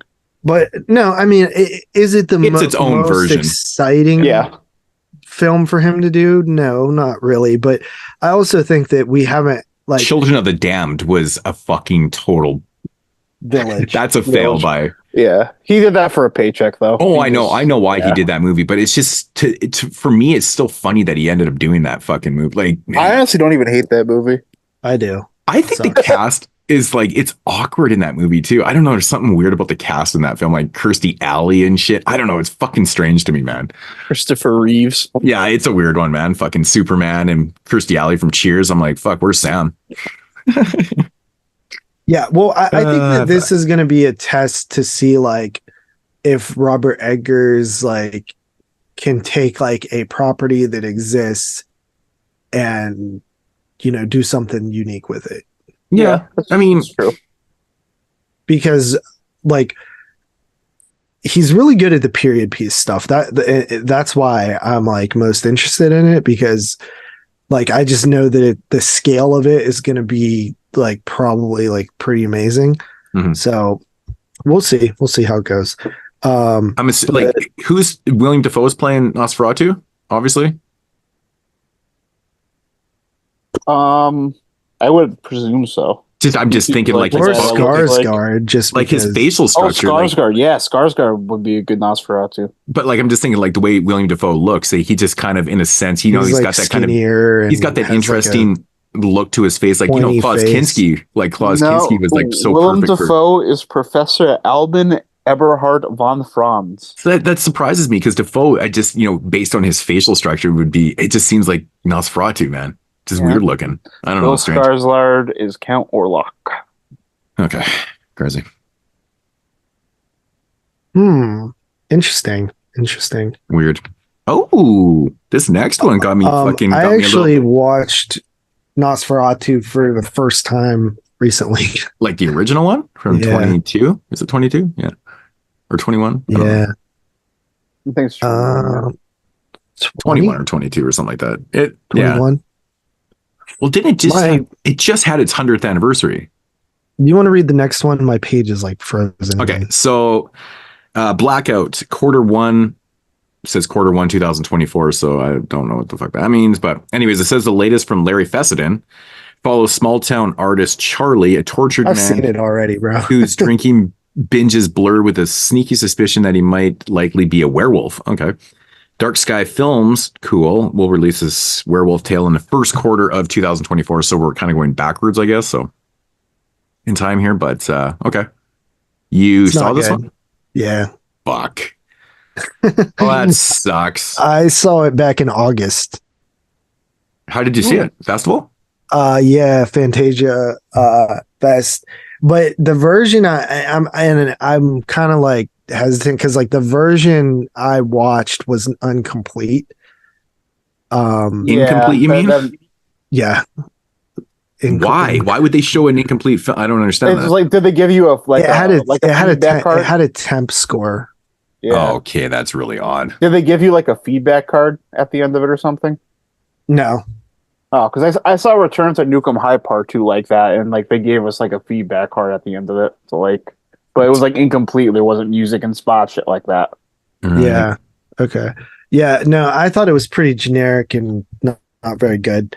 But it might have just been an early. I'm still gonna check it out. I'm not sure. I'm still gonna check it out because it's Fessenden. I love Larry Fessenden, so interesting. Yeah, this next one's kind of interesting too, man. It's called Ash.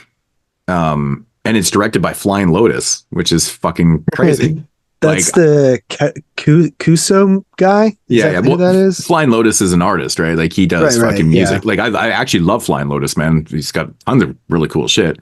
But yeah, like when he did Kuso, that was such a weird fucking like it made sense. It made sense that he did that because he does like a lot of experimental type music and shit like that too. So to see something visually from the mind of him was not overly that shocking, but yeah, this one is recently directed by a segment in Bloody discussing. Oh, which segment did he do in VHS 99? I can't remember.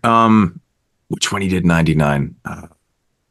Aaron Paul's in this too. That's actually a sci-fi thriller titled Ash. Elza Gonzalez, Aaron Paul star in this paranoid horror movie and recently released first look images. Okay, it doesn't really give you much on it, but anyways, it's probably going to be pretty interesting and probably weird because it's Flying Lotus, so. Yeah, it piques my interest anyways a little bit. Yeah, but are you ready for the next one? Damn, dude, I did not know anything about this, but you got to be fucking... Oh, it says... It's a sequel, bro. It's a sequel of Blackula. Blackula Trilogy complete. Dude, this is Dion Taylor, The Intruder, Helms' reboot. Okay, it says reboot that picks up where the original saga left off after 1973 sequel, Scream Black Scream. And we'll be set in a metropolitan city coronavirus pandemic. And Fried piss on. Okay. So around Halloween, we're getting a new Blackula movie. That is crazy. That's wild. That is crazy, dude. Definitely Like, did not have that in my 2024 bingo card. Wow, I am so excited for that. That's really cool. That is yeah, so but funny. the only thing they have to try to get like a actual black exploitation vibe. You know what I mean? Right. Like they need to get like maybe I mean I'm sure they'll update the cultural aspect of it maybe, but like it needs to feel authentic. Like I don't want it to feel like fucking just an interpretation of like black people. You know what I mean? Mhm. Yeah. Yeah, and that's something that those movies were made right in the golden age of black exploitation too. So like it's just it's still to this day the most shocking thing about the Blackula films is like how serious they are. They're And how, actually like- not Yeah, comic. you think they'd be damn wicked good. stupid. Like yeah, you expect They're them. dead It's fucking the serious. Tales from the Hood syndrome, right? Like you expect Tales from the Hood to be like goofy, but it's not. No, Yeah. it totally isn't. It's serious, and it has so much social commentary in it too, right? It's crazy. But it Yeah. it sucks. William Marshall, when he just passed away, didn't he? Oh no, he died in 2003. Fuck. Again, with years my ago. time frames, I'm so off. It Couple just felt like years ago. it felt like yesterday. Fucking A died. couple years ago. He died man. fucking 20 years Few ago, years man. back. I was shit, He man. just died a few years back, right? Oh my God. 20 fucking years ago. What the fuck is this? So, Caddo Lake. This is M. Night Shyamalan's produced feature revolving around an 8-year-old's disappearance at Caddo Lake, linking past deaths and disappearances that irreversibly alter a broken family. The cast includes blah blah blah. Huh? He's So trying to. It's gonna be like the year of Shyamalan. Yeah, man. It's like all over the fucking place. And I knew this was coming out. I know this was in development like a few years ago. So the Crow reboot, not reboot, but readaptation, I guess, right? Because it's based off a graphic novel, I believe.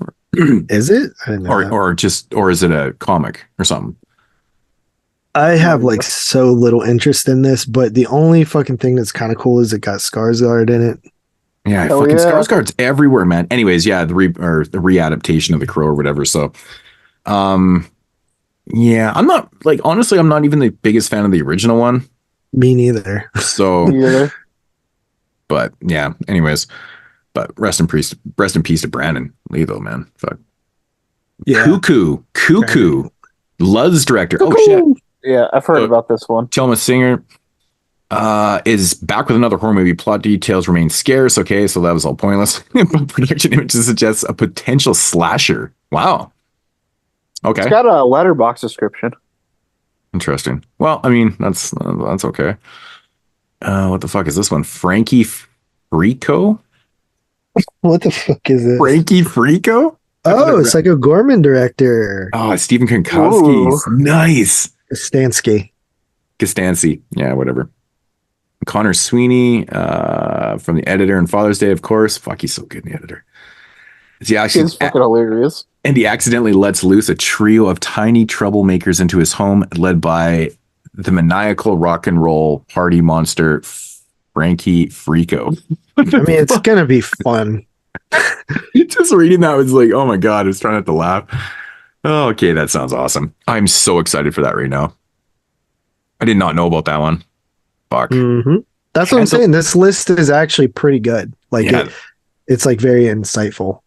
Handling the Undead. Another, I haven't been saying the dates because they're all to be determined. Handling the Undead. A strange phenomenon erupts across Oslo. So this is set in Finland, because Oslo's in Finland, I think. Causing a strange spike in electricity that resurrects people who recently died. Oh, the Norwegian film. Well, I was close. Norway.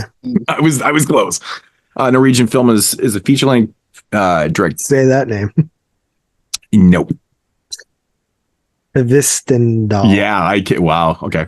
That sounds. That wasn't bad. That's an interesting premise, though. Like electricity that's resurrecting people that just died. I mean, Sounds like Shocker. it kind of actually makes sense though, because you could actually resurrect somebody with electricity. So it actually, Yeah, like makes sense. like it with a car battery. Mm-hmm. Oh, God. Stupidest fucking MacGyver shit ever. Are we going to start an 11-year-old argument? No, Right. Yeah. I can't take that. No, shit. that was not an argument. We all agreed it was stupid. It is Oh, okay. stupid. That was not a debate. Yeah, I remember like loving the movie at that point, like my 22-year-old self, and then that happened. I kind of just looked at the screen like, I still hate that part. It's just so stupid. It is stupid. You didn't have to do that. Yeah, you did it. Hostile Dimensions. Now this looks trippy. It's got like a bunch of doors on a beach. It's weird. Ooh. Found footage Feels sci-fi like- horror film Hostile Dimensions is poised to unleash multiverse madness in 2024. Two documentary filmmakers investigating a missing artist instead find themselves in an interdimensional nightmare. That could be pretty fucking epic. The stills for this look really cool, man. It's just like got these 3 doors sitting on a fucking beach. Yeah. Ooh. Kind of All right. creepy, actually. One of them's all bloodied up and shit. And I don't know. It just looks cool. I don't know. I saw the TV glow. What? 2 teenagers bond over a scary TV show, but the series cancellation causes a rift in reality.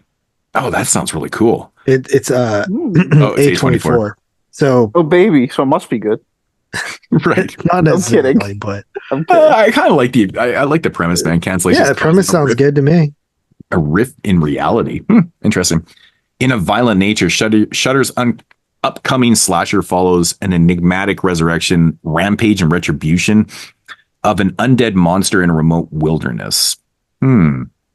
So that's going to be coming to Shudder. That's cool, man. The fucking bag. Dude, I totally forgot about Osgood Perkins. Yeah. It's been a while. Yeah, it was the last one like Greta One Handle or something. Mhm. Okay, seriously, man. Long Legs. Up next from writer-director Osgood Perkins is the Nicolas Cage horror movie Long Legs. He's in another fucking horror movie? Man, All he's like- right. man, Nick Cage is like, he's found some chops in horror again, man. It's crazy. Ooh, so Neon. Isn't Neon that new? Neon is like the hot- one that Neon's cool. They did like the Wailing, a bunch of other cool shit. They did Right, Possessor. Dude, Yeah, I feel like they're the new like hot like A24. Nicolas type. They've- Cage is they've playing been a fucking consistent. serial killer. He's playing a serial killer in this one. Hell yeah. Oh man, this is gonna be batshit. Maybe dude. we could get like the what was the house that Jack built with Nicolas Cage, basically, you know? Something like that. Oh, this just sounds so good, man. That the MPA gave this an R rating teases that Neon will likely target a 2024 release. Nice. Fuck, that's. I'm down. Yeah, I'm in. Then we got, of course, Maxine, Also Which still- down. which Yep. doesn't have a release date yet, which I feel like we'll get it in the summer. And then we got It's yeah, it feels like it's gonna be like maybe like February to like May. I'm feeling. Mhm. Yeah, and it's Yeah. basically just a direct sequel to X. So, set in the 80s, of course. Then we got the Salem's Lot. Well, I guess February would be a little too early. Yeah, I think we're gonna get it probably sometime. It's not going to be February. Probably. I could see it coming in the summertime for sure. Good time to release it. Salem's Lot. Dude, okay. Readaptation. This fucking movie's been made since 2020, dude. Oh, that's not good.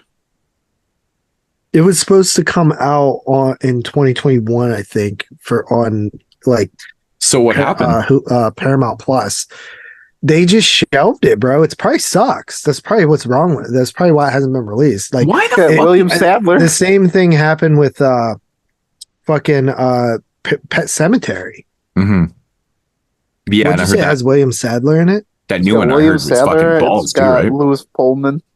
I mean, who knows, dude? It might maybe, but I mean, I love the original Toby Hooper version. Yeah, I like that one. I Don't love the really book, care too. for the return to Salem's Lot so much, but Yeah, I don't know, man. I'm not really.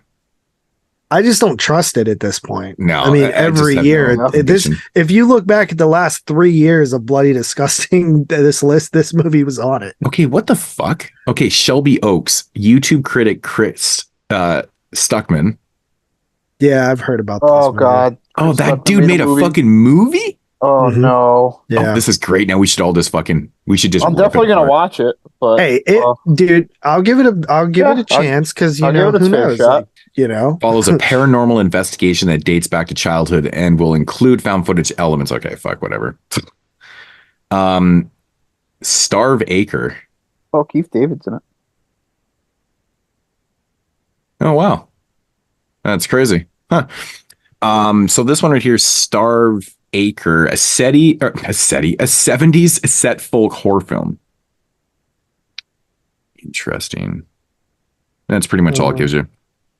Toxic Avenger remake. I still don't know what to think of this, man. I can't even believe that Peter Dinklage is playing fucking I don't know Toxic. what to think of that. Like, I mean, I understand that like the original film is goofy. It's meant to be like a comedy horror thing, but like, is that what they're doing? They're just making it even goofier by casting Peter Dinklage. I have no idea what a non-trauma film is gonna look like.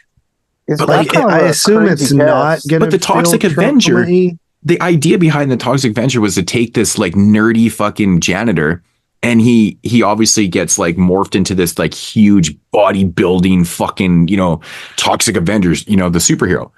But they're starting out with a small dude in this. Well, maybe I assume that maybe somebody else plays like the mutated version. He says as he transforms from corporate janitor to mutant superhero.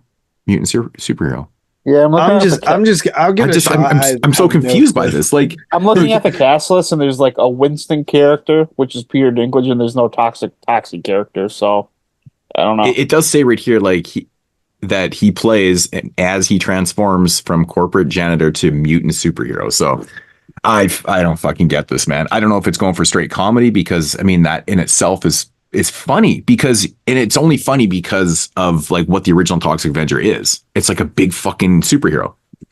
You know what I mean? I'm trying to be polite about this. I'm not trying to be rude. And then we have a Witchboard remake happening too. That's crazy. They're remaking Witchboard.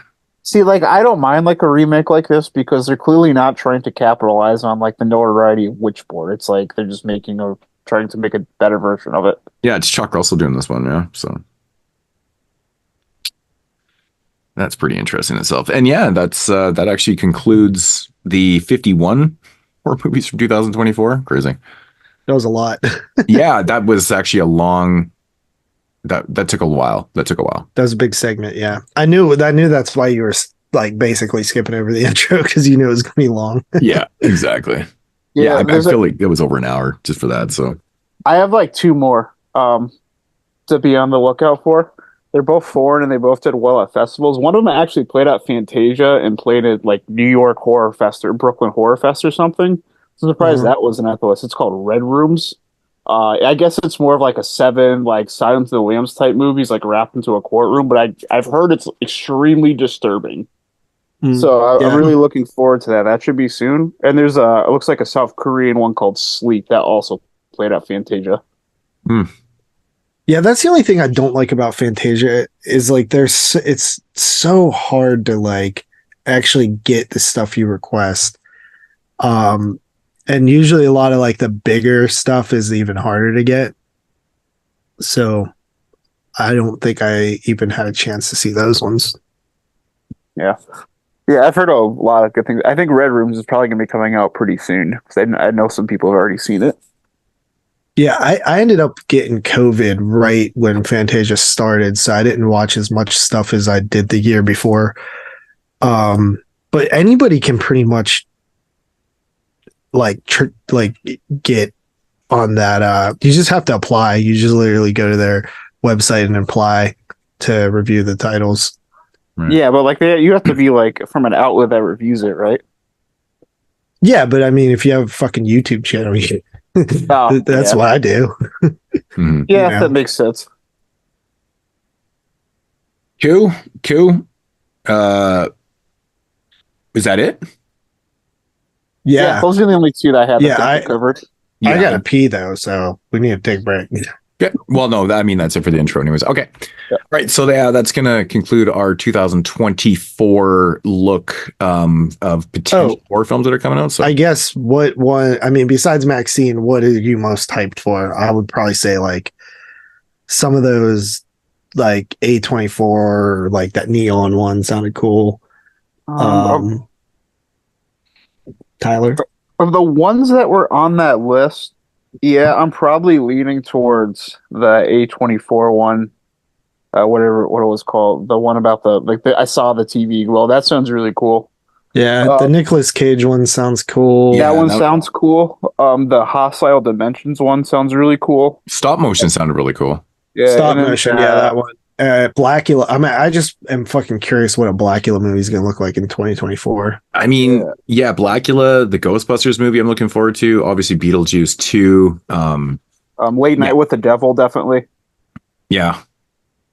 The new Godzilla movie, of course. I thought that Horoscope sounded okay too. The Nicolas Cage one sounds like bad shit. This year, I think, sounds already more promising than 2023 did. I am pretty curious on the M. Night Shyamalan's Daughters movie, The Watchers. I mean, I'm just curious to see. It's I Night Shyamalan, dog. I Night. What was the other one? There was one more. Sorry, I'm trying to focus here. I can't remember what it was now. I mean, there's obviously Terrifier 3. I'm curious on. Yeah, Saw 11. Ash, the one by Flying Lotus. That one just sounds fucking quirky, man. Super, super quirky. But yeah, I mean, Frankie Frico, man, that just went right to the top of my list. Had no idea. No idea. Like this. Oh man, dude. Oh, the one with the 70s TV show aesthetic. That one. Yeah. That one. Yeah, that one too. Yeah. Yeah, definitely a little optimistic about the stuff we've seen. It seems like there's a lot of movies that got, like, at least when I was researching for, like, to get movies on 2023 that, like, did well at festivals and just missed, like, getting a release this year, and they're all going to come out next year. Yeah. Yeah, I mean, it definitely looks, I think, a little bit more I think even when we did the last year's one, I was like, man, the year doesn't look overly that great, and then it turns out it wasn't. So, but I think this one does actually show a little bit more potential for sure, at least for myself, so. But so that is going to conclude the intro. We'll be back here with whatever we want to call the trilogy, the Offspring trilogy, the Woman trilogy. I have no idea what it's actually called.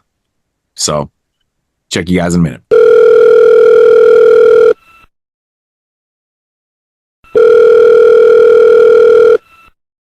Yo, who this? Yo, Moodz, it's your boy, the ill-mannered funky child, calling you to remind you that the featured reviews on this episode contain spoilers. Aw, yeah, man, that's right, brother. Thanks for the heads up, player.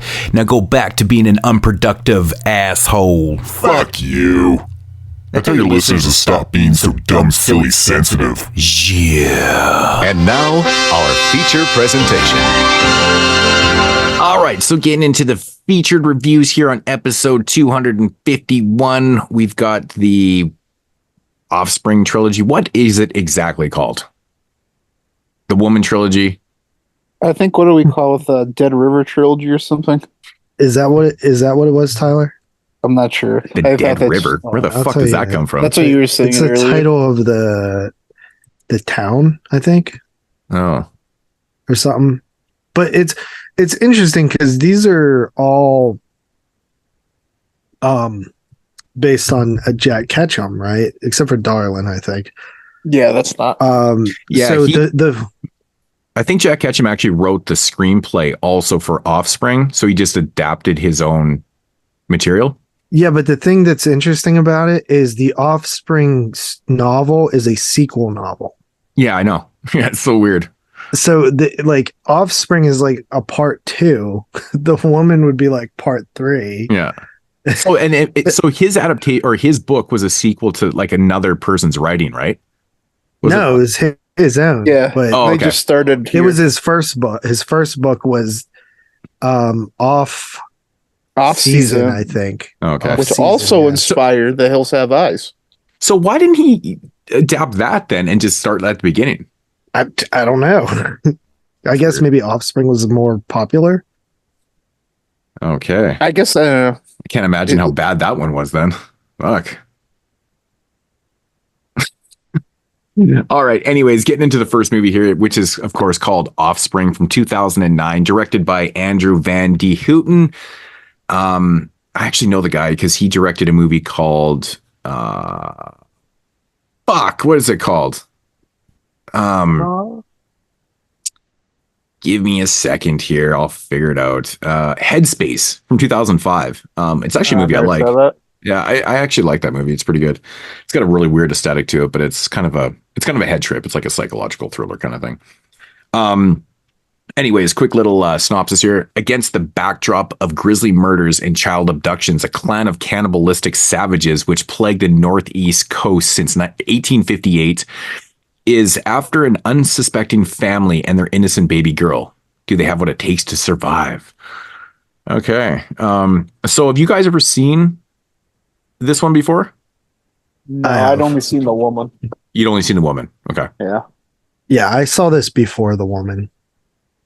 I didn't even know they were connected though, because like when I saw the woman, I didn't really remember seeing this. I watched this on Netflix one night, like back in like 2009 or something. Yeah, I'm pretty sure that I watched the woman first, and then someone said to me, "There's actually a first movie," and I was like, "Oh shit!" So yeah, I had to pick. Yeah, it's interesting though because the original story Off Season was written in 1980, and then Offspring was 1991, and then the woman was 2010. Oh wow! So he wrote the woman, and then they adapted that like right away. Yeah, it's crazy. Interesting. All right, so I think I could be wrong. I mean, whatever, doesn't matter. So what are your thoughts on Offspring, JP? I actually thought it was pretty good. Like I didn't really remember a lot about it, but it's pretty short. It's brutal, like more brutal than like even the opening scene, right? Like this woman walks into her kitchen like shit has went down, and look, actually it did remind me a lot of The Hills Have Eyes, not like the original Craven one. Now that I think about it, I don't just get the way that they looked and stuff. I read that wrong. I guess there's a short story that the novel was adapted from that The Hills Have Eyes was also adapted from. Yeah, I don't really get that vibe. I mean, I guess I can understand where that would come from, but like, yeah, I don't know. I don't really get those vibes. Well, The Hills Have Eyes was based on the story of Sonny Bean. That's the one. Right. Which is a real incident that happened in like Scotland or something. Yeah. I guess the novel was inspired by that too. Okay. Right. Yeah, it had been years since I've seen Offspring. Not The Offspring. But my thoughts after revisiting this movie is like, I just feel like it has piss poor direction in it, man. Like, really? I hate the direction in this movie, man. It feels very low budget, but it's super low budget. I don't really like. I just don't like the direction of this movie. Like the fucking the subplots and stuff. It just feels very messy to me, man. I don't know, man. But like when you look at the woman, like first of all, that movie is shot so much more better, and like it just you can just see, you can see the money difference though. Like big time, yeah. But I feel like this one, it has potential right from the start. Like you get this really gory kind of murder scene in the beginning and stuff, and then it really just goes downhill. It feels like it's all over the place to me. I feel like the direction isn't really there. I really don't like the fact that they kind of give you a little bit of insight to why they want this, these babies and stuff like that, hence the offspring, for, their existence, basically what they believe in and stuff. But it doesn't really go much into it. It gives you like minor pieces of their backstory and stuff and what they need this for and shit. And I just feel like it's not enough. I just feel like the narrative, it's just not really there. Some of the kills are okay in the film. I mean, there's one scene in this film that still shocks me, is like when one of the little cannibals jumps on the cop and the cop basically shoots him like right in the face. Like that's kind of a shocking moment and stuff like that. Killing kids in a movie is like a quick way to my heart. Yeah. I mean, it has its moments throughout the film, but it's more about the actual narrative and the direction this movie goes. It's just, I just find it, even for an 80-minute movie, it's fucking boring too, man. Like there's not enough in the film to keep me completely invested in the story too. Like I want more in the story. I really do. And the thing that really bugs me about this movie is that, it's adapted by Jack Ketchum, like the actual fucking writer of this. And it's so bad. I'm just like, I don't know, man. I just don't find this good at all. Like, yeah, terrible direct. I don't know if it's just the way the director decided to use like his vision for it or whatever. But then I look at the actual script in the movie, which is written by Jack Ketchum, and I'm like, there's just nothing there. It's so empty. It's so fucking empty. But, you know, I mean, there's decent kills. There's some decent gore and stuff like that. It's pretty violent at times and shit, which it should be. I mean, it's a clan of like cannibalistic fucking dwellers that have been doing this, you know, for like 150 fucking years, of course. You know, some of the costumes and wardrobes are pretty cheeseball, pretty corny. Actually, I think the kids' hair, it looks like something. It's like crimped. Like it looks like it was like it does not look natural. It looks like they got those wigs from the set of Encino Man. I'm serious, dude. It's like the wardrobes are pretty bad, and like, I mean, I get the whole no talking thing, but at the same time, it doesn't really make a lot of sense to me, because at one time, these people, like the descendants, would have been talking. I don't know. It just, the whole thing doesn't really make a lot of sense to me and shit. Like how they don't talk and shit. I don't know. The grunting. I kind of like that they don't talk. Like I do. Like I kind of just looked at this as like there's almost like a monster movie in a way. Like we're just like a pack of like these feral people. And I think this film kind of grabbed me right away, because I was legitimately shocked by like that opening scene. Yeah, that's like, I think I was just down after that, because I don't know. Like, to me, it's like it peaks too early. Feels super low budget. No, it does peak too early. That's a good point. Good way of pointing it, because it does. It starts out with that really visceral fucking scene. You're like, okay, but then the whole movie just seems like it's all out of sorts and stuff. Like you got like the cops aren't like overly stupid in this movie, but they're not overly smart either. And it just seems, oh, we're gonna go grab this retired guy because he dealt with this case before, and then kind of follows this, and it just, the direction's like all over the place in this. I want more. I do not think that the direction is good. Like it definitely is. Yeah, it's my biggest problem with this movie, man. It's not even the fact that it's super low budget and stuff. I have no problem with that at all. It's literally the narrative and the direction. I just think the script is bad. I just think the script is really bad. Things needed to be explained a little bit more, which would be really nice, because to have more of that story and stuff, and then just not have this compellingly bad direction. Like I don't know what it is. I usually don't complain too much about, you know, low budget kind of indie films and stuff, but give me a break. Like let them have it. It's just the thing that is so compelling to me is that Jack Ketchum is involved directly with this, and it turned out so piss poor. And I'm like, yeah, but dude, there's a few films that, or no, I'm thinking of Lucky McKee. Never mind, because Lucky McKee has made some not so good stuff too. Right. Yeah, we'll get into Lucky McKee next, actually. Right. Yeah. I kind of like the lore of this, though, when he was kind of to explain, well, we think it's these people that are descendants of like this lighthouse keeper from 1858 or something, and we never catch them because they're just coming up and down these forests, and they don't even realize they're like crossing the border. Like I thought all that stuff was really cool.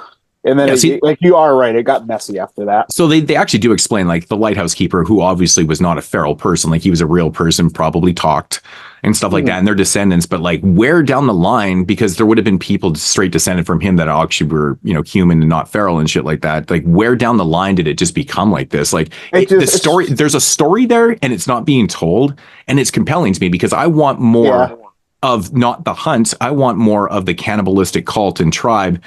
I want that. Yeah, that would have been a cool story. I kind of just looked at it, was just like, it's a, like, because it's 1850, so it's like, it's about 150 years like removed from when the original descendants are. So I kind of just looked at it as a progression, like over time, where they just became like more and more feral as they became more removed from like a civilized society.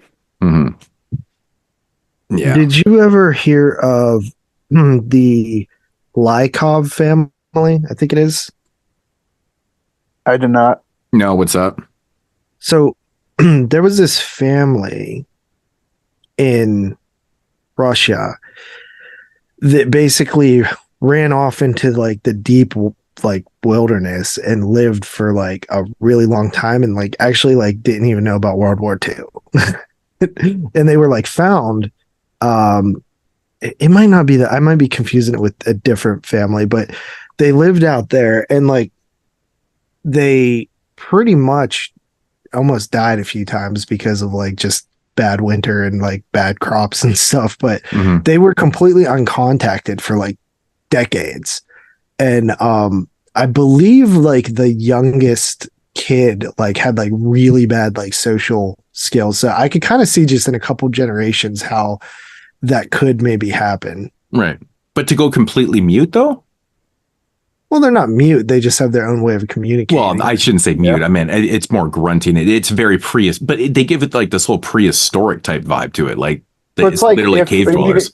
Caveman. If you're like just supposing like this, like you're traveling down these generations, like how far removed are you getting from like someone actually learning English than just teaching it to each other? Like, not to mention probably inbreeding as well. No, Yeah. of course. It's like it's not like they have like like textbooks like to like study off of. Like it's everything they know is just like word of mouth and like just literally experiencing it. So like, that family spent 42 years away from contact. That's crazy. If you ever, there's actually some like Vice documentaries on it or something. Saw it maybe a year ago. Pretty interesting. But yeah, like going back to like the actual, the subplot in the film with the sister's husband, the fucking dirtbag and shit like that. Like, I honestly don't give a fuck about her sister's problems with her marriage, like her husband's. The characters are like straight NPCs. It's just so full of it though, man. There's so much of this, like this shitty husband who's coming to fucking, see his wife and shit like that. And she's got a restraining order because he's a piece of shit and he beats her and stuff. And like all of this divorce talk and shit. And there's so much of it in this 80-minute movie. And I'm like, I don't want this. I don't care about this at all. I just think it's so misguided, man. Like, why? It's so uninteresting. It's like off-putting to me, man. It's just crazy how much they actually dwell on this shit. And like, you need to be off-putting. This guy is such a fucking piece of shit. Like, there's a scene in the film where towards the end where they actually basically abduct these people and they bring them back to like this cave and stuff. And like, his big plan is like, she doesn't like to be bitten and stuff. And like, he's like getting off on fucking, her being like potentially raped and shit. And it's just like, it's just so vile. It's just so fucking vile. It's very mean-spirited movie. It's very mean-spirited. And I like that. But me too. I don't know, man. I pretty much agree. Like, I think I don't know. Like, I pretty much agree with everything you're saying. Yeah, I know. It's like I don't disagree. Yeah, but it's like I just didn't really like bother me the same way. But like those are real problems. Mm-hmm. Yeah, I think maybe it didn't bother me as much, but they're definitely real problems. I think the best part in the movie, besides that kid being like shot in the face, is the fact that like when the fucking mom, when she throws the fucking baby. Dude, in the cave, she literally fucking teases that she's going to throw this kid, and then she does. And the crazy thing about that scene is like Art Hinkle comes in, from Black Christmas. Of course, he's like the best part about the film, which is so stupid. Anyways, he comes in guns a-blazing. He's just fucking nicking off these cannibal fucking tribe members and shit. I love that scene when he comes in there. It's pretty funny. Fuck him. Get him. He just comes in, he just guns blazing, shooting everybody and fucking blah, blah, blah. And then she throws this kid and stuff. And then it cuts away. And then like you get the rest of the movie and stuff like that. But of course, the very last shot in the film is such a cop-out because they have to show the viewer that, the baby's not actually dead. And I'm like, well, the baby's going to die because the woman's gone. And everyone was dead in the cave. Right? Well, we'll be dead soon enough then. So I'm like, okay, so yeah, so the baby just survives that toss. I don't know. It was like ridiculous to me, but still kind of funny to see someone actually throw a baby. Like, that was pretty nuts. But I don't know. I always thought they end that movie basically with that shot of this baby. And then they make a sequel, but they don't do anything with it. Like, I mean, if you're going to show that the baby's alive, you think that maybe it would continue along in the narrative, but the movie ends, you get the next one, and it has nothing to do with anything, and you just assume that the baby fucking died in there. Right? Yeah. It's also weird that they made a sequel like right away, but not like it is technically a sequel, but it does not feel like it. Well, it's because of the timing too. Like, I mean, it doesn't take place. In my opinion, the woman doesn't really take place directly after the events of the first movie, but I don't know how long it is between, like in the movie time. You know what I mean? Yeah. Like, I have no idea when the woman is taking place. Is it a year later? Is it 5 years later? We know in real time that it's actually only technically 2 years between the movies, but I don't know how long she was like roaming the fucking hills and shit by herself. Like it's just well, weird. they say in the first film that they like move along the coastline like up to Canada and back, basically. Well, that's what they were doing. Moving. Yeah, that's what they were why doing. They never find them. Exactly, because they don't know that they're crossing borders and stuff like that. And it kind of makes sense, right? It does totally make sense. But like between the end of this movie and the beginning of The Woman, like how much time has elapsed? And I don't know. It's just weird that nothing's really explained and shit like that. But being a sequel to the Offspring. The Woman is like a perfect example of like a completely standalone film to where you really do not need to see the Offspring. No, you don't, because nothing connects the two really, except for the character of Pollyann McIntosh, right? So I did enjoy like getting like a backstory on what The Woman was, though. I just always took it as face value watching The Woman. Yeah, because when I first seen The Woman, I was like, that's fucking weird. Like to just find a woman in the woods, but like it makes sense if you've seen Offspring, you know? Yeah, because that's where they lived. Yeah. They were just woods people, man. You know, so yeah. I don't know, man. It's such a fucking messy movie to me, man. Like I like some of the gore. I like the Art Hinkle. Like he's fucking great in it because he's Art Hindle and he's awesome. So it's cool to see him in the movie, man. But otherwise, man, I'm honestly not a big fan of this movie at all. So I don't know. What do you guys got any other thoughts on Offspring? I wasn't a giant fan of it, but like I think I just enjoyed like getting a little bit of a backstory from The Woman, and like I said, I just kind of watched it like as just a little like almost creature feature. Like I liked the gore. I liked just like it wasn't like it's not anything that like I'm ever gonna probably watch again or think about, but it was entertaining for what it was, and I did kind of like it. Honestly, I'm gonna be honest. Moodz like completely talked me down in this movie. He did. He also. I was coming in like, yeah, I like this. This is pretty fun. And now I'm trying to like stay on my ground on where I was, but like it's like I kind of can't disagree with anything you just said. Yeah, I can't believe that you actually said like you find it entertaining because like that's the one. I think it grabs. It's also that it's short, man. Like what is it? It is really 70 some minutes. Yeah, I think it just grabbed me right at the beginning, and like I was just like invested a little bit. Like hearing, I did think that was really cool how they like were like the whole like bloodline of the woods people. Yeah, and that's the part that kind of reminds me of Hills Have Eyes a little bit. You know, the dialogue where he talks about the backstory behind what the hell's his name even? Jupiter, Papa Jupiter. Oh, Michael Berryman. No, that's. I think isn't that Pluto? Oh yeah, he's Pluto. I don't know who Jupiter. I don't know really. I feel like it's like the main one in the one with like yeah. Remember the old dude at the gas station? He tells the backstory. He's like he ripped her apart. Yeah, you know when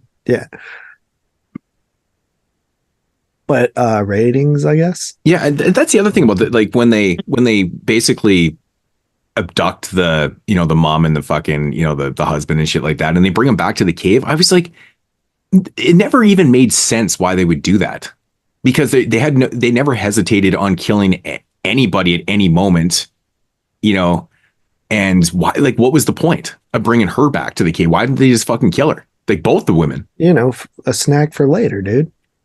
But that's the thing though, like they would kill people and they showed them carrying body parts back to the fucking cave. Like when they hacked up the husband and shit, like they bring shit back and stuff. Like they had arms and legs literally in the cave and stuff. I'm like thinking to myself going, why the fuck did they bring them back? I mean, you don't always have to kill people and then chop up the limbs and bring them back. I guess you can do that there, but I just thought it was really strange.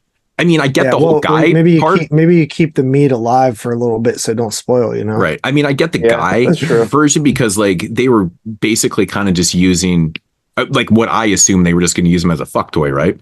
To maybe possibly get somebody pregnant and shit like that. 'Cause the guy made sense, but the women didn't make sense to bring back because they were fucking useless to them, except for food, I guess, for later. But anyways, yeah. So ratings, what do you rate this one?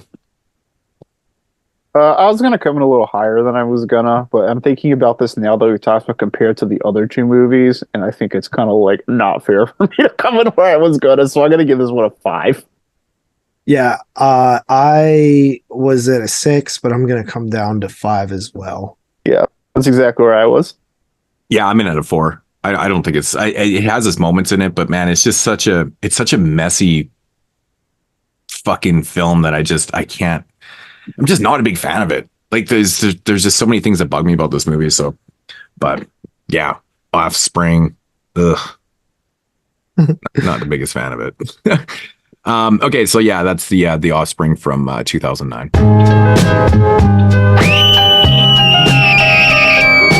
22 shots. All right, so getting into the second film here, we have from 2011, we got The Woman. Quick little synopsis. When a successful county, fuck, I can't talk, lawyer captures and attempts to civilize the last remaining member of a violent clan that has roamed the Northeast coast for decades, he puts the lives of his family in jeopardy.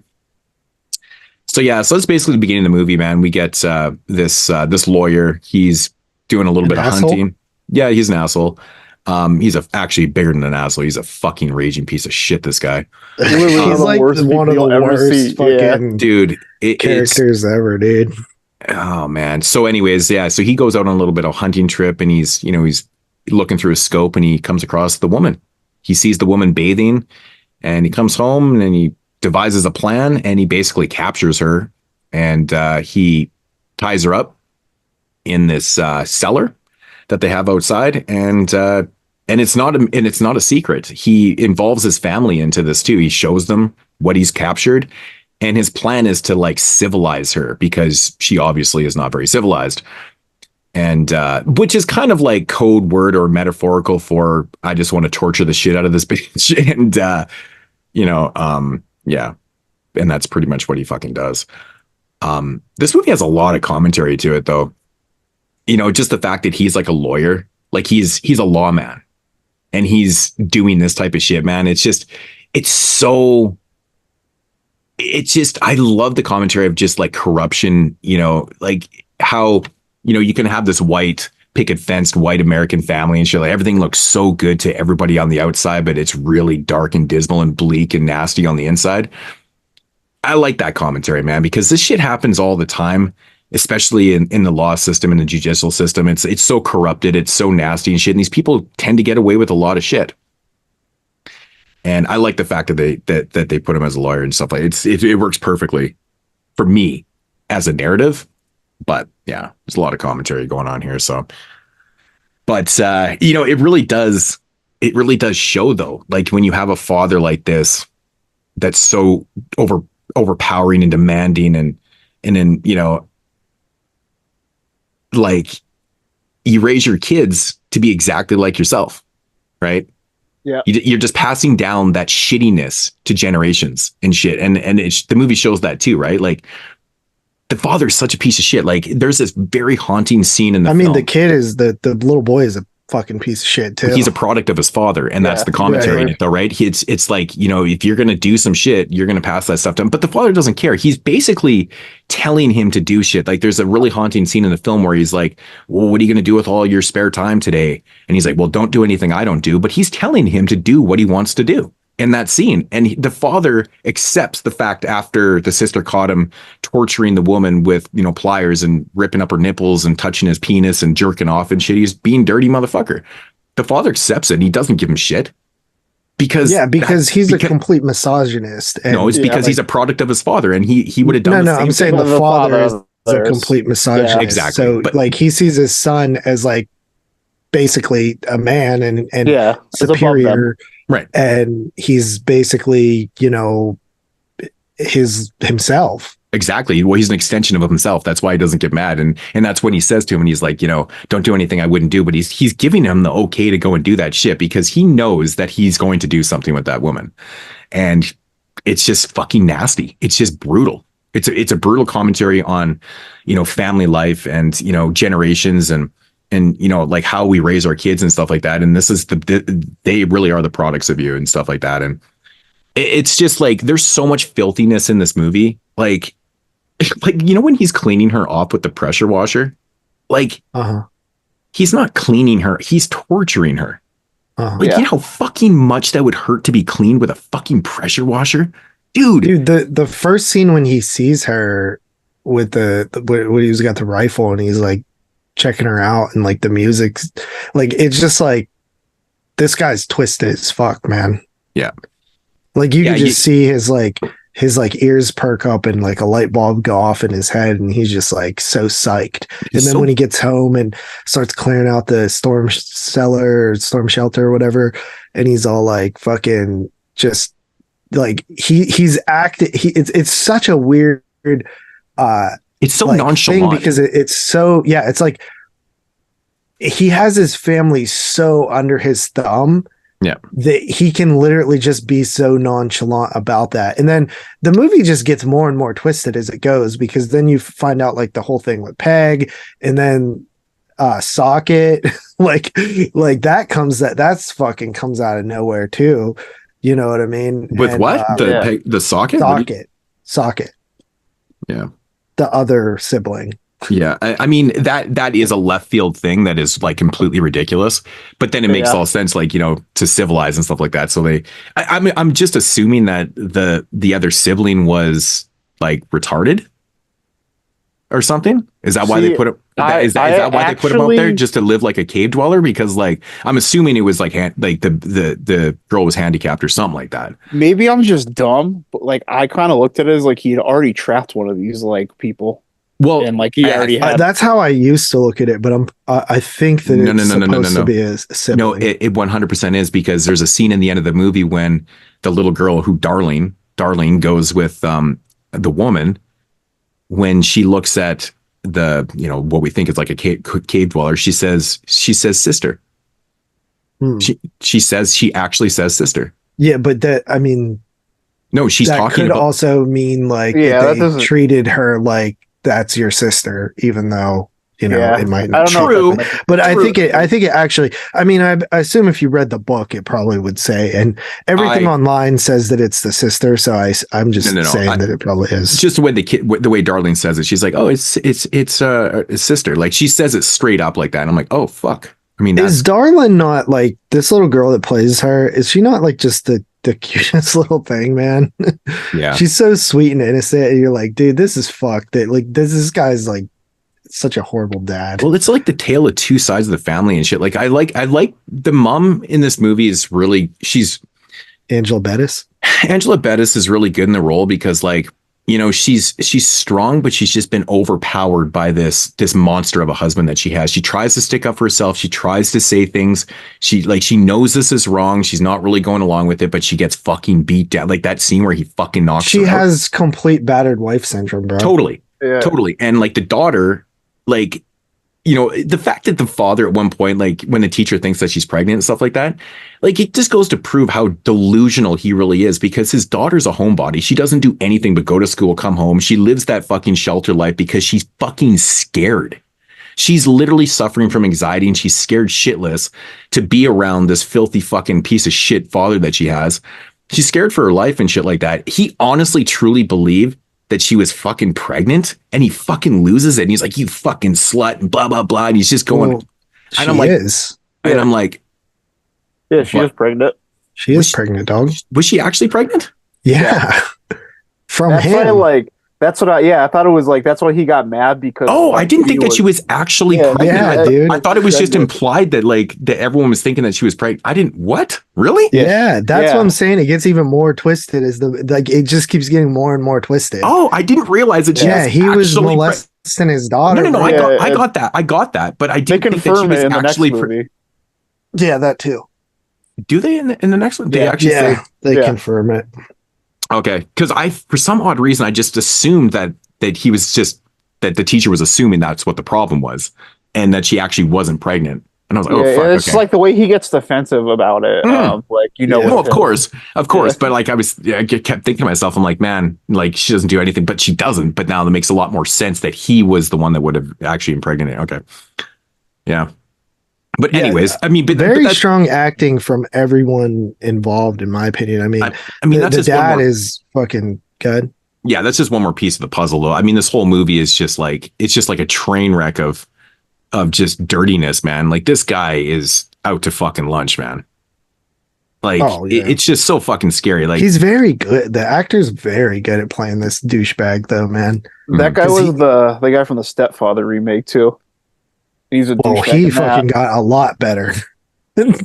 You know, but you know, there's a lot of things. Like I love the overpowering like commentary in the film and like the corruption and you know, like you know, I mean, this one in Darlin actually shares a little bit of like the whole pedophilia shit and stuff. But it has a lot of shit going for it. The problem is for this movie is like, for myself, is that, you know, it's got a lot of good stuff going on. It's acted well. I thought its direction is really good in the terms of showcasing. It's almost like a character study of this guy. It's not even really about the woman, but you know, the whole movie, you're just anticipating the revenge part for the woman because, you know, she's been unlawfully fucking tied up and shit.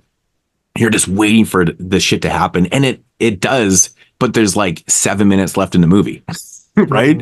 So you know, this movie runs over 100 minutes long and you get just a lot of nastiness. It's very filthy. And then you get such a short payoff in this. It just, for myself, I'm just like, okay, you know, it was short.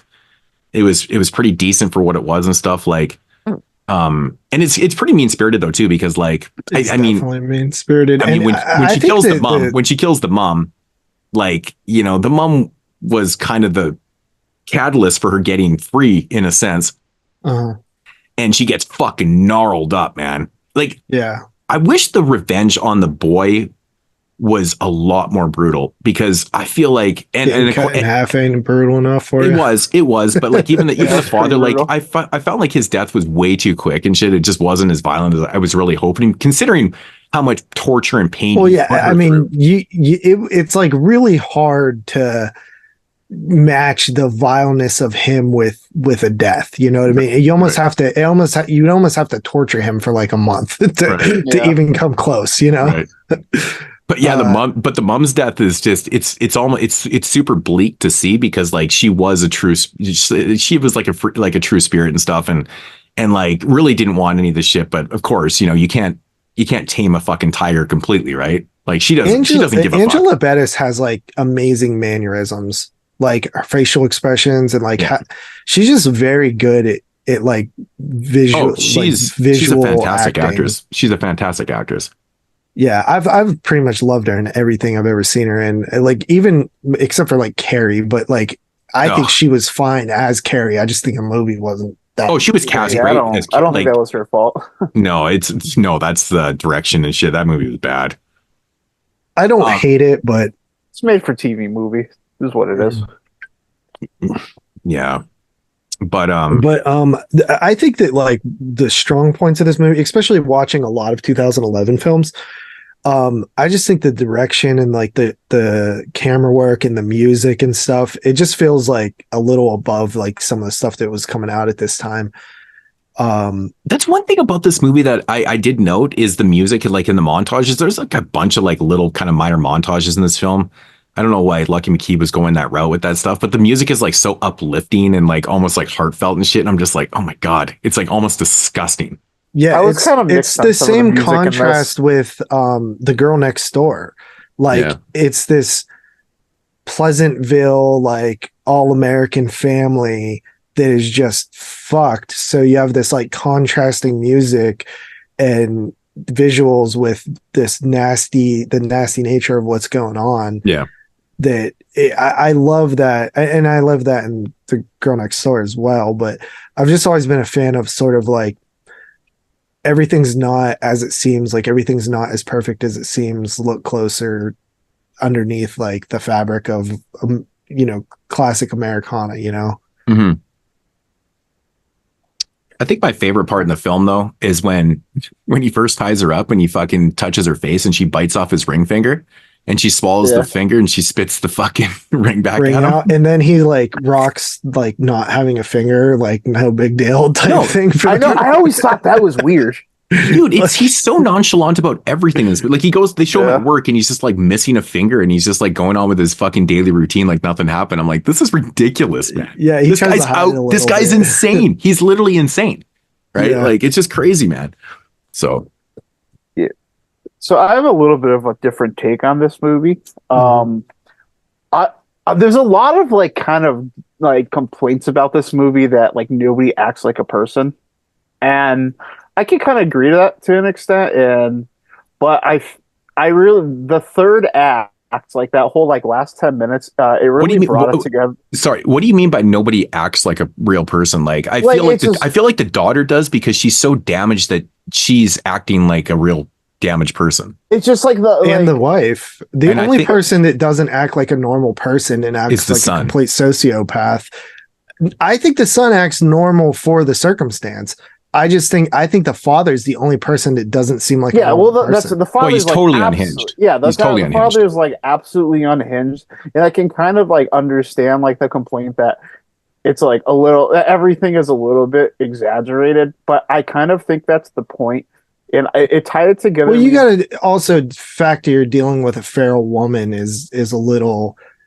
I just look at it this way: exaggerated that to begin with. This movie might like not made to be taken like so literally. I think it's more of like an allegorical like examination of like the male power dynamic over women, and that's why like it's very misogynistic. For sure, it is. I mean, it's obvious. That's why the father is just like so out of control. And, there's so much abuse, like mentally, physically, sexually. Like it's everything. It's every type of abuse all wrapped up into one, and you also have like this, this Stockholm syndrome or battered wife syndrome thing going on. Like it's just there's so much like misogyny in this movie, and it's just straight up. But I mean, I think it's also like almost like an allegory, metaphorical for just the true nature of corruption in America, though, too, right? I mean, the fact that he is a lawyer, like he's a lawman, and he's like, he's completely breaking the law. Well, that's like that's what ties into the power dynamic for me. That he's in this position of like respect to power, and he has this power over like even his own destiny, where he can get out. Well, even at the beginning of the movie, with like the like barbecue or whatever, like you could tell that he's like respected. You know what I mean? Yeah. And I think it was also trying to say like women suffer in the end. And like I think that's like what really the mom's death was about, because she did nothing wrong, but she's still gonna suffer because of him. Oh, of course. And like same thing with like the teacher showing up. Like she shows up and she's just completely dominated. 100% good natured. Yeah. Like and then she you almost expect her to be the one that saves everything. Yeah, and then she suffers because of it, and I like that. Just all kind of struck me as like this is like I think this is less of a literal film, and I think it's more of like just like almost like in like an artsy way, like an examination of just like this power. It definitely is. Yeah, it definitely has some artsiness to it. Do you think that like the fact that he doesn't really hesitate to do what he does to the teacher and shit like that he's like so unhinged at this point, and like he just has no fear about being caught and shit because. Quite obviously, because if the teacher went there, and like she's that's probably what I told mean, somebody, like someone's gonna find out what happened right away. Yeah, like, she's not coming that's home. What I mean, like he has this, it's idea. Commenting on the masculine invincibility. Exactly, like he just feels untouchable. You know what I mean? Right. And exactly. I think that's where you could like kind of complain about the writing, but I think like he's a total narcissist, man. This guy is and I think. That's why I think it's like it's not meant to be taken so literally. It's supposed to just be an examination of like this absolute like power like dynamic where he has like all this power over all these people. Right. When you try to make a point, you exaggerate it to make your point. You know, I mean, that's sort of what this movie is. Mm-hmm. But as just a movie in general too, I just think it's really entertaining and interesting. Yeah, it's definitely entertaining and it's definitely uncomfortable. Mm-hmm. Yeah, I don't actually find it overly entertaining, to be honest. I actually find it quite boring. To be like, I don't think there's a lot. I don't really think there's fucked up, dude. I don't know what it is, man. I just find like I'm anticipating the revenge the whole movie because it's coming. Like she's eventually going to do something here because that's that's her nature, man. She's a fucking wild animal. But you have so much filthiness in this movie. It's just like I don't find it entertaining, dude. I really don't. It's so disgusting and despicable. Like this guy is the most unlikable person ever, and he's supposed to be. And I like the direction of it though, like with the commentaries and shit. And it's showcasing a lot of different elements of the reality that we live in just such a filthy, nasty way and shit like that. But I mean, to say it's entertaining, I don't know, man. I think I think one of the most entertaining parts of the film for me is when the boy fucking puts gum in the girl's hair in her comb, and then she combs her hair. I might just be cooked. And he acts. He's already acting like a fucking like sociopathic narcissist because he then is like tries to like pretends like he's like helping her when he's the one that fucking did it. You know? Exactly. It's the fucking man. It's just so. I don't know, man. I know I'm definitely in the minority on the woman and stuff. Like it's a really well done film for sure. I'm just not a huge fan. Still, after all these years, still not a big fan. So you're not coming in at a 4 though, are you? No. Okay, so I guess it's me up. I love The Woman. I think it's one of the better films of 2011. I've seen it probably about 4 times. We're going to be talking about this thing again on the top 10 2011 show, aren't we? Of course. You know this is making multiple lists, bro. There's no way it doesn't. Oh yeah, it's definitely on mine too. It's definitely on mine. Yeah, shut up. I don't know if it'll for sure make my list. I haven't got deep enough in 2011 to see how many highly rated films I have. But you know, I'd be pretty surprised if it didn't make my list. I'm pretty big fan of it. It's not one that I'm gonna return to very often, similar to like The Girl Next Door. Like I think it's a great movie, but it's kind of heavy to watch often. But I've seen it about 4 times, and I probably enjoyed it the most this time. I feel like even if you probably went back and listened to our other review on it, I feel like we just talked about this guy being an asshole and didn't really get into like the deeper stuff. Mm-hmm. So that even shows how we've progressed. But I'm going to come in at 8.5 out of 10. Holy shit. That's not too surprising. No, it's not. I think that's what I gave it last time. or maybe I gave it an 8. Is it mine? Am I up? Who went first? Who went first on Offspring? I went first on the last one. Went oh, first. Okay. All right. I was thinking you did, but I'm going to give it a 6. It's very solid. I'm like I said, I'm definitely in the minority. It just doesn't do it for me, man. Like, so you gave it the Jeremy rating on an entertainment level. So I mean, hey, you came up 2 points. Yeah, it's got to count for something. It's like, I mean, it's like night and day though. Like you watch Offspring and then you watch this one right after, you're like, holy fuck! It's that's honestly, why I went down on Offspring. I was like, I cannot like have these films where I saw like, you gave them both 3 out of 5. I was like, what the fuck? Yeah, that's why I was like, no, there's no like this is it's like a night. It's so much. There's a lot of difference between this and Offspring. I couldn't justify that. Mm-hmm. So what are you? So what are you rating it? You said 6, and then you are. I'm a little bit more mixed on this movie, but I did like enjoy the content of it more than I probably ever have. I pretty much have probably always watched this movie on surface level because it's been a while. I've seen it 3-4 times, and I do like this movie. It's just not one of my favorites, and there are a little bit of issues I have with it. I'm gonna give it a 6.5. Wow, he's in higher than I am. Crazy. All right, so that is The Woman from 2011.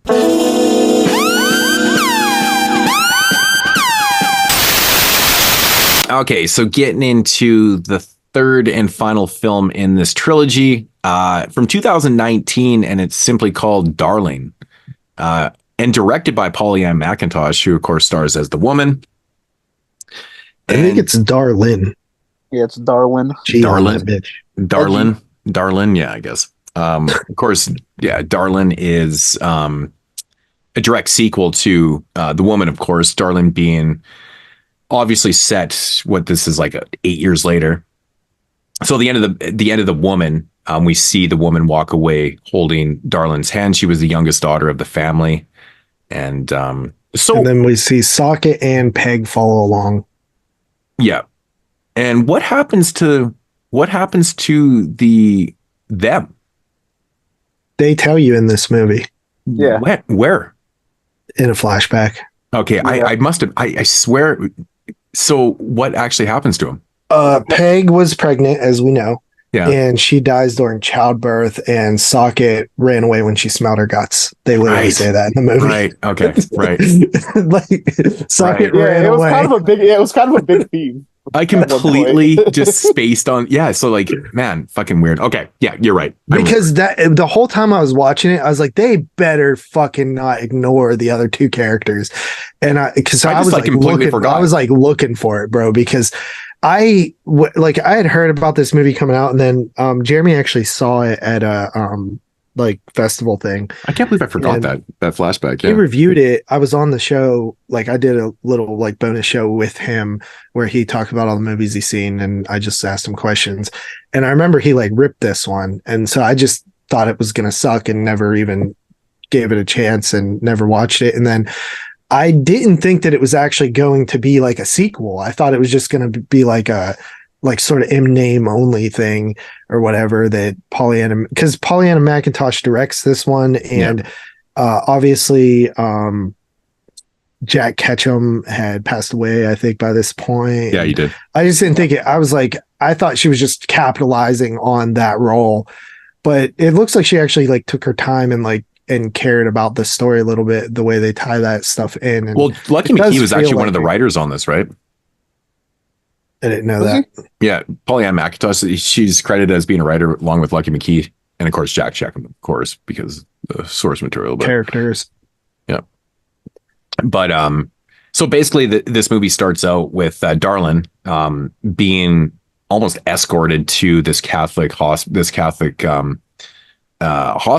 because she's pregnant, and she, the woman, the idea is for her to have this baby safely, right? Because that's the reason that the Peg thing kind of matters, is because that's why. Yeah, because she didn't want her to die. The woman, basically, it's like the last of her family again. Right. So she was like worried about her and basically forces her to go back to society.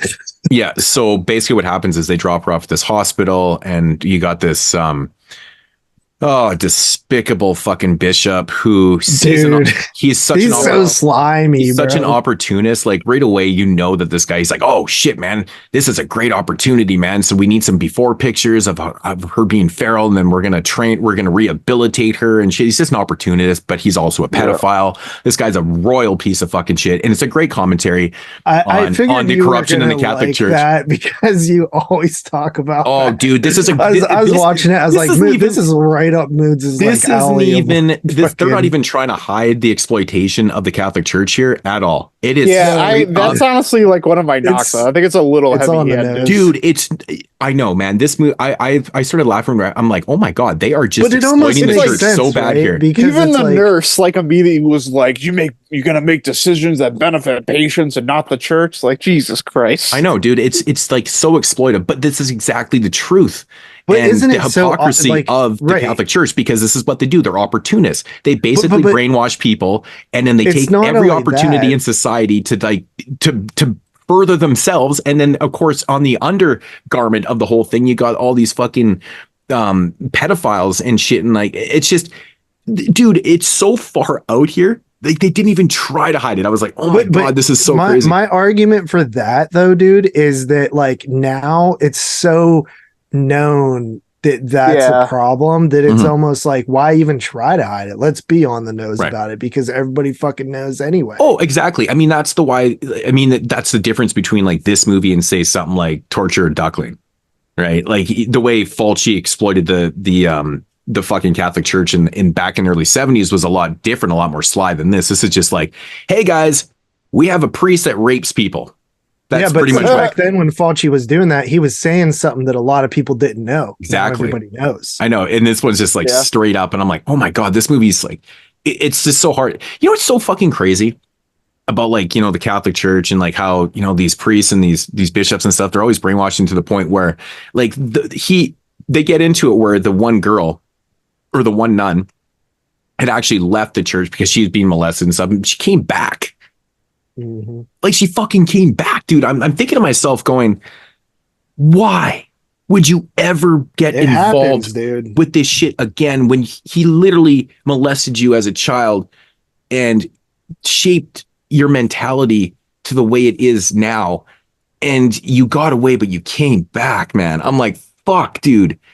I'm just shaking watching this movie, fucking shaking, because it drives me nuts. Do you know how much I can't stand the hypocrisy of the Catholic Church is such a mess, dude. Like it just bothers me, man, that they've been getting away with this shit, and they still are, though. That's the problem, right? Yeah, it's just like it's so like I don't like hate Catholics or anything. Like I grew up kind of like with a Catholic background. I think most people are good people, but it's just like it's such a sickening feeling thinking like. It's like you're sitting in this house, like letting these things go on. I know, and it's just accepting it. Like it's so gross when you think about it. It's just a huge society of cover-ups, man. Like everybody, the Vatican, they all know this shit's going on. Everything is documented. Everything within like you know the crazy thing about the Vatican, like it's its own society. You know that? Like it literally doesn't allow outside people, like the police and shit are not allowed to be there. That's how fucking corrupt this shit is, man. Like they've got it down to the fact that they can basically do anything they want. There was a priest like in a surrounding city that actually like retired in my hometown that died about a year ago, and he was like notoriously known. Like there was an altar boy or something or a kid involved with him that like he was like abducted and like found dead or something or went missing. And like it was like almost one of those like everybody knew like that's who it was, but it was one of those things you couldn't prove it. And like the church like helped him move around and go to different parishes and shit like that. Right. And then he finally admitted like on his deathbed that he killed the kid. And it's just like the family had all these years of suffering, like all this like never got closure, and then like the church just like helped him basically just like move around and like, because he admitted to the church what he had done, and they're like, "Hey, well, we'll help you." That's what they do. Yeah, it's just like it's gross. It makes my stomach hurt. Yeah. Remember that movie, the documentary with the guy the reliever? Remember that documentary? Yeah. That like remember the anger you felt in that documentary, like. That's God, what dude. this reminds me of. I was like, I'm shaking, and like honestly, man, the narrative in this movie literally makes no fucking sense to me either, because like Darlin doesn't come from a full blown feral background. Like she was once a little girl, right? According to JP, super cute and very functional. Dude, she was like the normal one of the family. That sound really fucking weird, man. I did. I sorry. Like, come on, dude. We're already talking about like pedophiles and stuff. Dude, like, it infiltrates everybody. It infiltrates everybody. Fuck man. you, man. No, but I just meant like she seemed like her acting. No, come I know on, man. You're I know what you meant. Here. You know what I meant. You just took that shit the wrong way. But anyways, my point is she's like this 5-6-year-old girl, and she's pretty normal on the outside. Like she's obviously super naive in the woman and stuff. She doesn't really fully grasp what's happening in her family and stuff. So she's pretty normal. Like she hasn't gotten to that age yet where she's like, holy shit, man, my family's really fucked up. So how old do you think she's supposed to be in The Woman?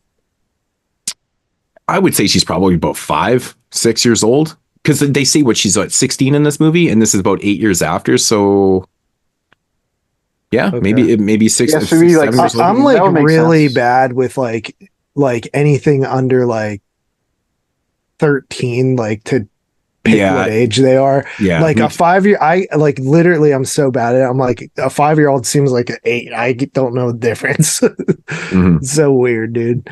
But yeah, because I mean, you think about it and you're like, well, like she, like I don't think she's supposed to be like feral in terms of like not able. Well, obviously she knows how to talk, right?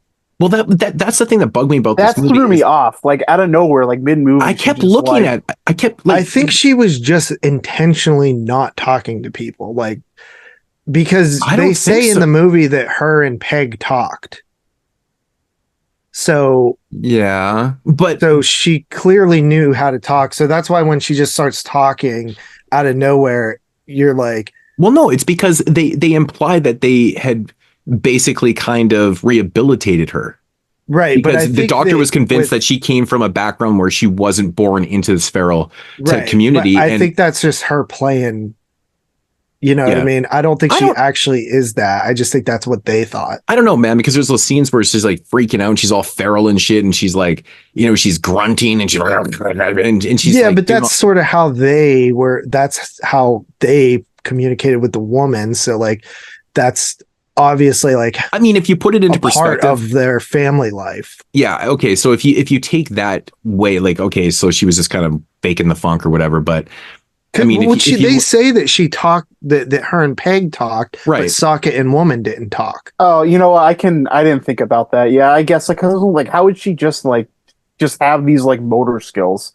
And I guess if she was talking with Peg, that makes sense. I completely like blanked. Yeah, there's a part in the movie where I'm pretty sure they say Peg and her. She says Peg and her used to talk, but Socket and the woman didn't talk. Yeah, that makes more sense. I completely. No, they do say that, but like it just seemed weird that she wasn't. I don't know why, but what would be the point of not talking? It seemed like because she has had no contact with society for ever. And but if she was talking if she was talking before, then what the fuck? Like, it is weird though that like. Well, why does she want to talk to these strangers? Yeah, I understand like that perspective, but I do think it is weird that like her language, like obviously it's still like broken, but it's like it seems like too good almost. You know what I mean? Yeah. But I don't know though, because like would you like forget how to talk if you were 5 years old when this happened? I think it would. I think like it would be like I mean like Peg was like a real adult, but it's like that's a long time because like that means Peg would have been dead for like 8 years, right? Well, that's the thing, you wouldn't forget. That is kind of true. That's the thing I was confused about. Like if she was 5-6 years old, you wouldn't forget how to, and she would probably never stop talking. And she's like away. Well, she probably would have stopped talking when Peg died, though. Yeah, exactly. And it almost seems like until she starts talking, she like can understand commands, but she doesn't really understand like when people are like talking to her. Maybe she just like is like playing it close to her chest or something. But it seems like she's able to like, even though her English is a little broken, kind of have like she would have a very rudimentary vocabulary too, because she was like 5, you know. It just seems but it seems like she's able to like have like an understand like conversations like at least on like an adult level, or at least on like a teenage level, which I don't know if that would really line up with like having not talked in 8 years. It's just such a strange idea. Like, you know, they see her for someone that can't talk, but then they throw into her classroom and then they're like getting pissed that she's like not learning and talking and shit. I'm like, what the fuck? I'm like 5 minutes ago, she was like completely feral and like, you know, probably eating fucking, you know, I don't think the nun knew that though. Yeah, the one that was like trying to force her to talk. I know, but still, I don't think but she was still in the classroom. Someone put her there, right? Well, I think you kind of probably try to integrate them back into normal life. Dude, they would probably, but see that, but they would. That's the fucked up thing is that's probably what would actually happen. They would probably be like throw like. You know, put them in the church and then make them go to class, you know? Yeah, and like they are like just trying to build her up as like some miracle child for just like pure exploitation. So it kind of does like make sense. I like how they interpret like her rehabilitation is like getting the evil inside of her out and stuff like that. I'm just like, man, it's so typical. Dude, it's kind of sad whenever she gets like warped and she thinks that like the devil's inside her and stuff. Yeah, it's like, well, but that's the commentary, right? That's the brainwashing of the Catholic Church. That's what they do. They tell you certain things over and over again, and they fucking politely feed it to you, and they feed it to you, and they feed it to you, and then all of a sudden, she's so naive from not being around anybody that it's like just. But that's what cults do. They prey on the weak, right? They prey on the weak. They prey on people that are easily manipulated, easily brainwashed, and that's exactly what's being showcased here.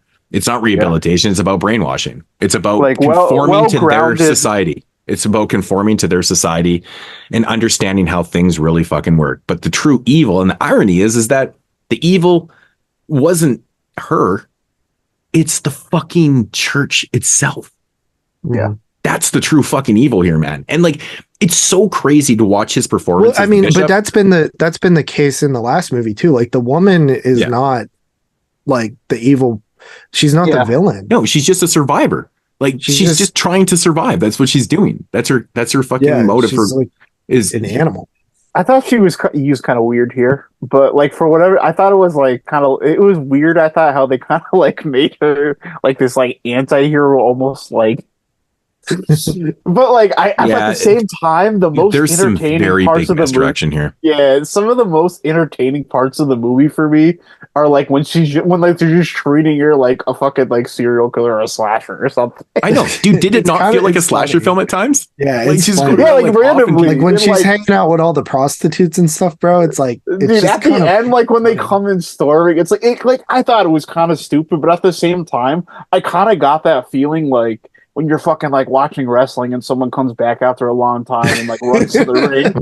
Right. That's how I feel when Jason Goes to Hell. That's why I love it so much. I think the scene when she's hanging out with all the fucking hookers and she's like, "You want a sip?" and she fucking downs like a whole fucking fifth of vodka. It's just like it was so weird. The direction. What did the one hooker say? She's like, the only thing I don't eat is pussy. Yeah. The only thing I won't eat. Yeah. I was like, what the fuck? I know, it's so filthy, dude. So filthy. Yeah, but that whole shit was weird, man. It was weird. Like in the scene where the one Asian dude decides to take her on that little car ride and shit, she's freaking the fuck out in there and stuff. And then like, how the fuck did she escape that so easily? Like, yeah, she was like long gone before like anything happened. It didn't even make any sense to me. Then, I started laughing. I was like, where did she go? Like it was an open fucking field. So I suppose by like pure adrenaline she could have like ran there or something, but then it just shows her also like limping into the woods. So it's like it's not like she wasn't hurt. And that was so misshot too, because if you look at the wide shots of that, it's like an open field. Where the fuck did the woods go?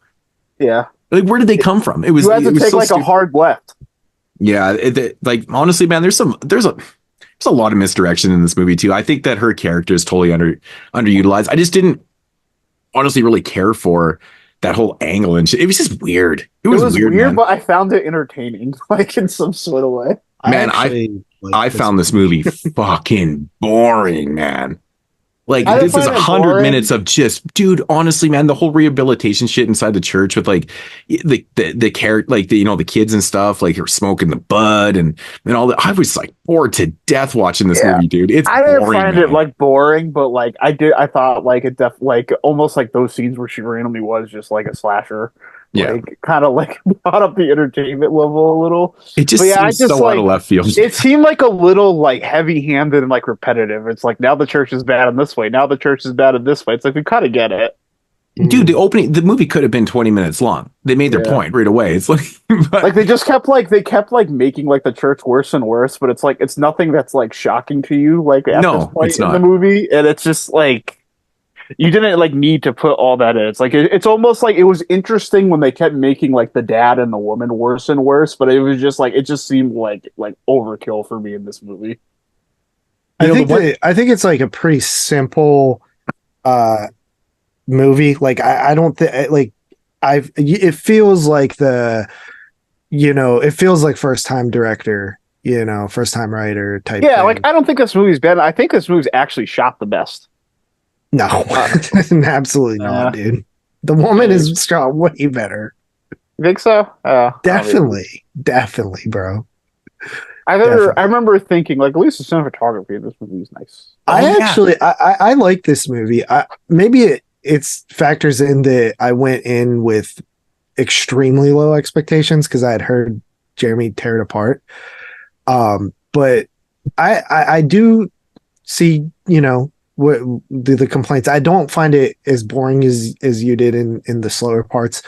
I think that I was just really relieved that they tied up like the last characters, and all three of these movies are extremely different in what they are. All three of them are very different. Like when you get like three, like a franchise of 3 films, it's like 3 slashers. Like each of these movies are like completely different. Yeah.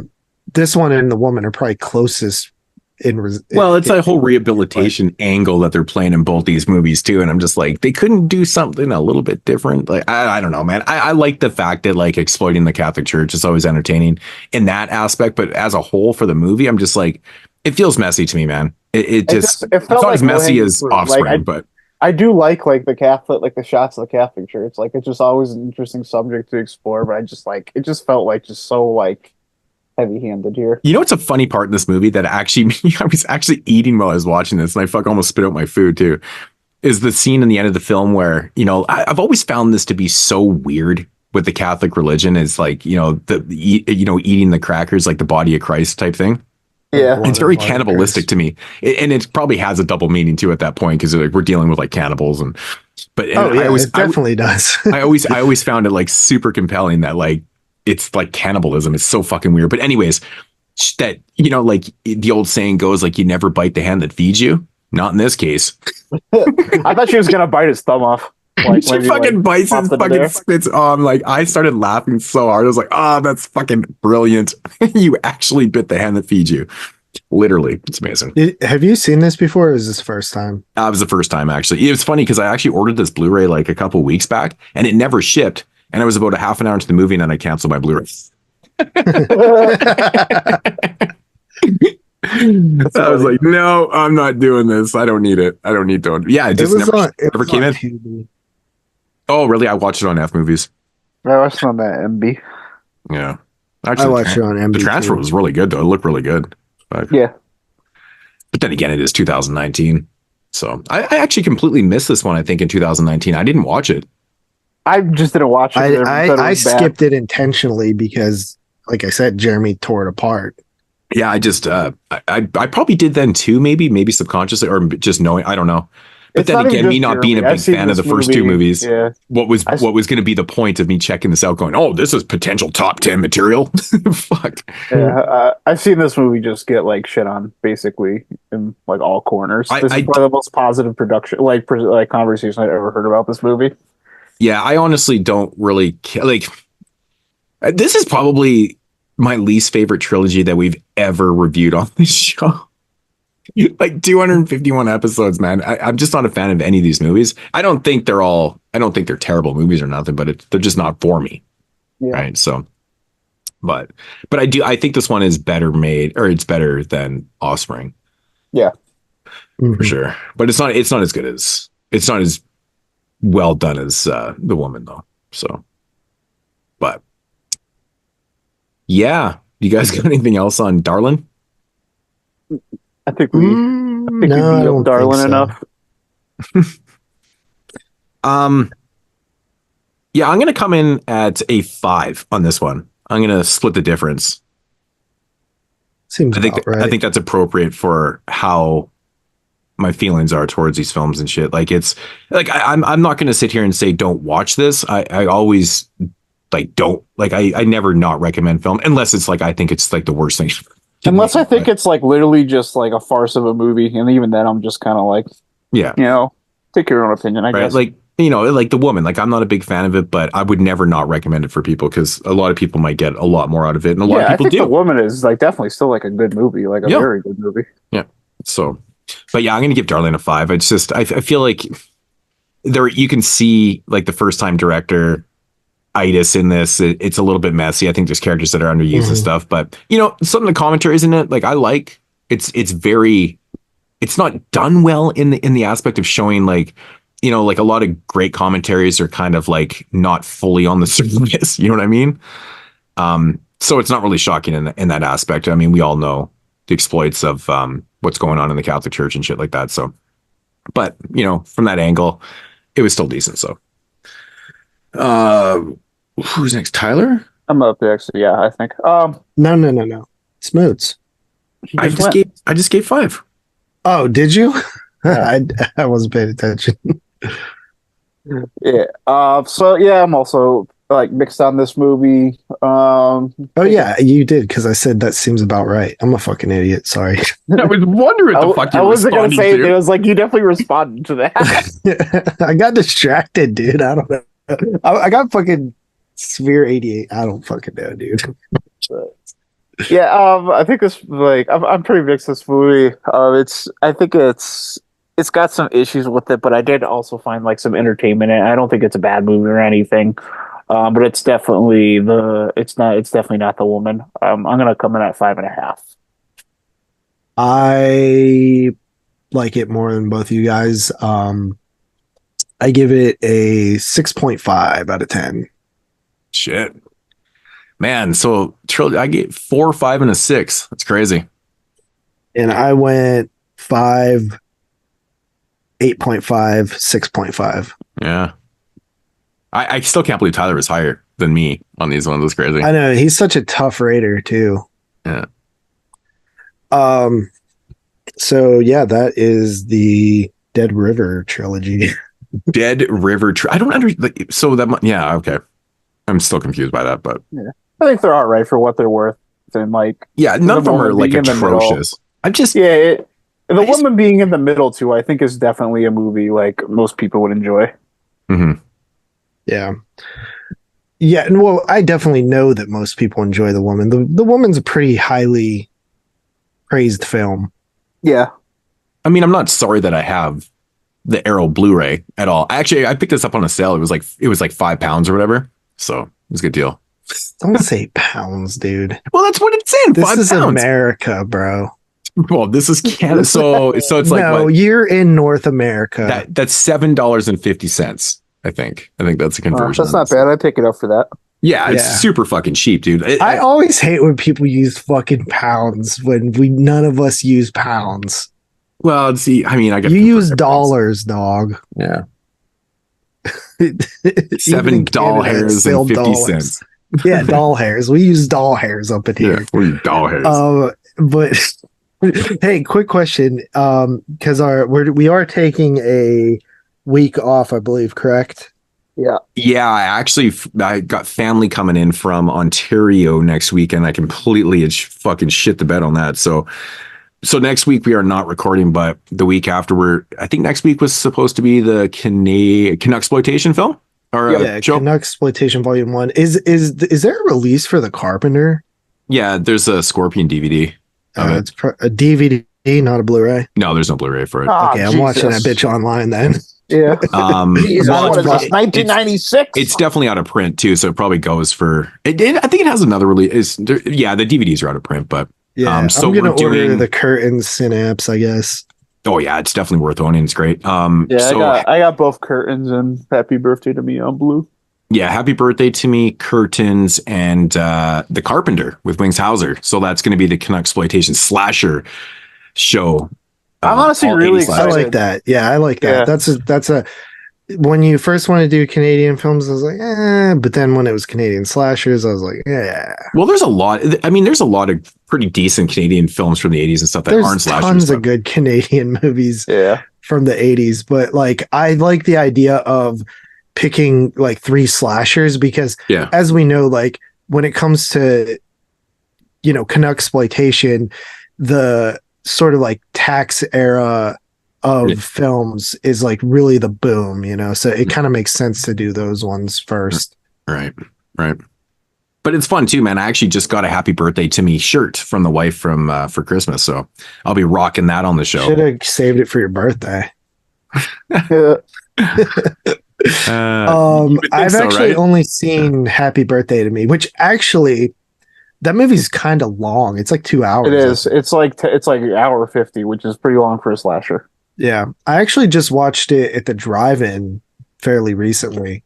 Yeah, I haven't seen Curtains on film. Ooh, look at you! That's cool. Yeah.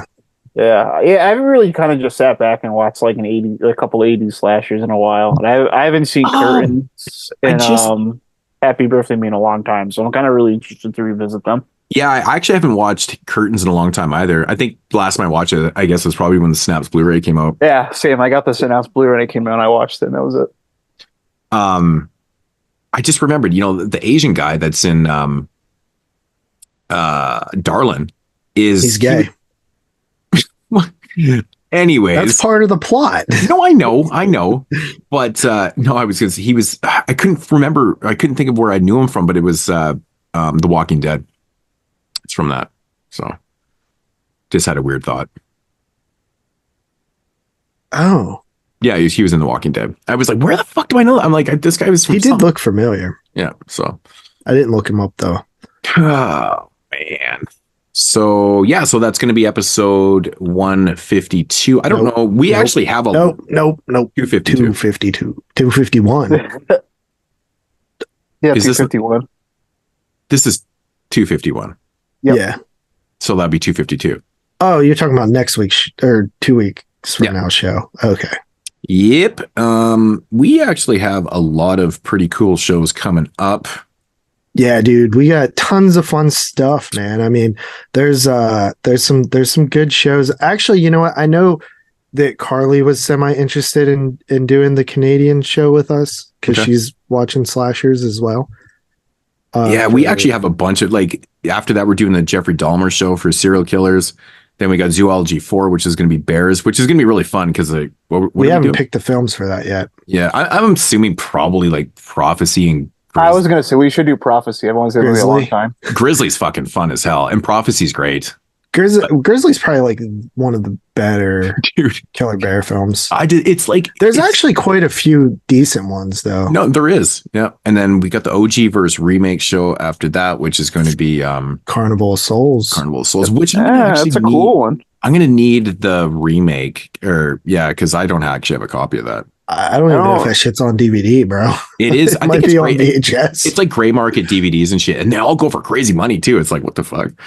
So I don't know what's up with that. And then of course the top 10 of 2011, which is slated for what, February 19th? Is that the date you have slated in there? Oh, it's probably pushed back a week now because of. Oh yeah, so yeah, it's the it 26th. might be pushed back a Yeah. week. So we should probably presumably- let other people know that. Yeah, presumably February 26th. Yeah, it'd be 26. Okay, yeah, we can just change that on here. So okay, yep. So lots of good ones, and then there's just tons more to go. Yeah, we got tons of ideas, more zoology shows, fucking all kind of stuff, dude. Yeah, It's gonna be a fun one. I hope people are liking those zoology shows. I mean, the feedback seems to be pretty good. I think they're really fun to do. They're fun. I think they're for sure. extremely fun to do. Yeah. You know, like they're just we have like birds and there's just it's endless, right? Like I mean, we haven't even we Literally. could do 6 It's volumes. really of cool crocodile too because films. like when you're like it kind of brings out some oddities, which is kind of Mhm. Yeah. Mhm. Yeah. Yeah, it definitely does. I mean, Baxter for dogs was pretty odd. I love that. That was like that made like my top 30 like favorite movies I watched the first time last year. Dude, Baxter's such a trip, man. Like it's just something you got to see to believe. Yeah, it's a really unique film. I liked it a lot. Yeah. Yeah. All right. So, anyways, that's going to conclude episode 251. Feels like it was a bit of a longer one this time. Yeah, that definitely was. I think that was, man, it must have been like 4. Well, I don't know what time we started, but yeah, the intro was long. Yeah. It was longer, but I kind of figured that's why I wanted to get right into that. I'm like, JP, take over. Yeah. That So was a good call. We would have talked about sports for 20 more minutes. Oh, I was like worried about that too. I kind of figured we were going to bitch and complain about the Bills not and the Steelers not playing today, but we got past that in minutes, so we're all good. But anyways, I'm starving. I need to go eat because I'm like fucking famished. I'm famished. Eat a dick. All right, guys, we're out of here. Deuces. Thanks.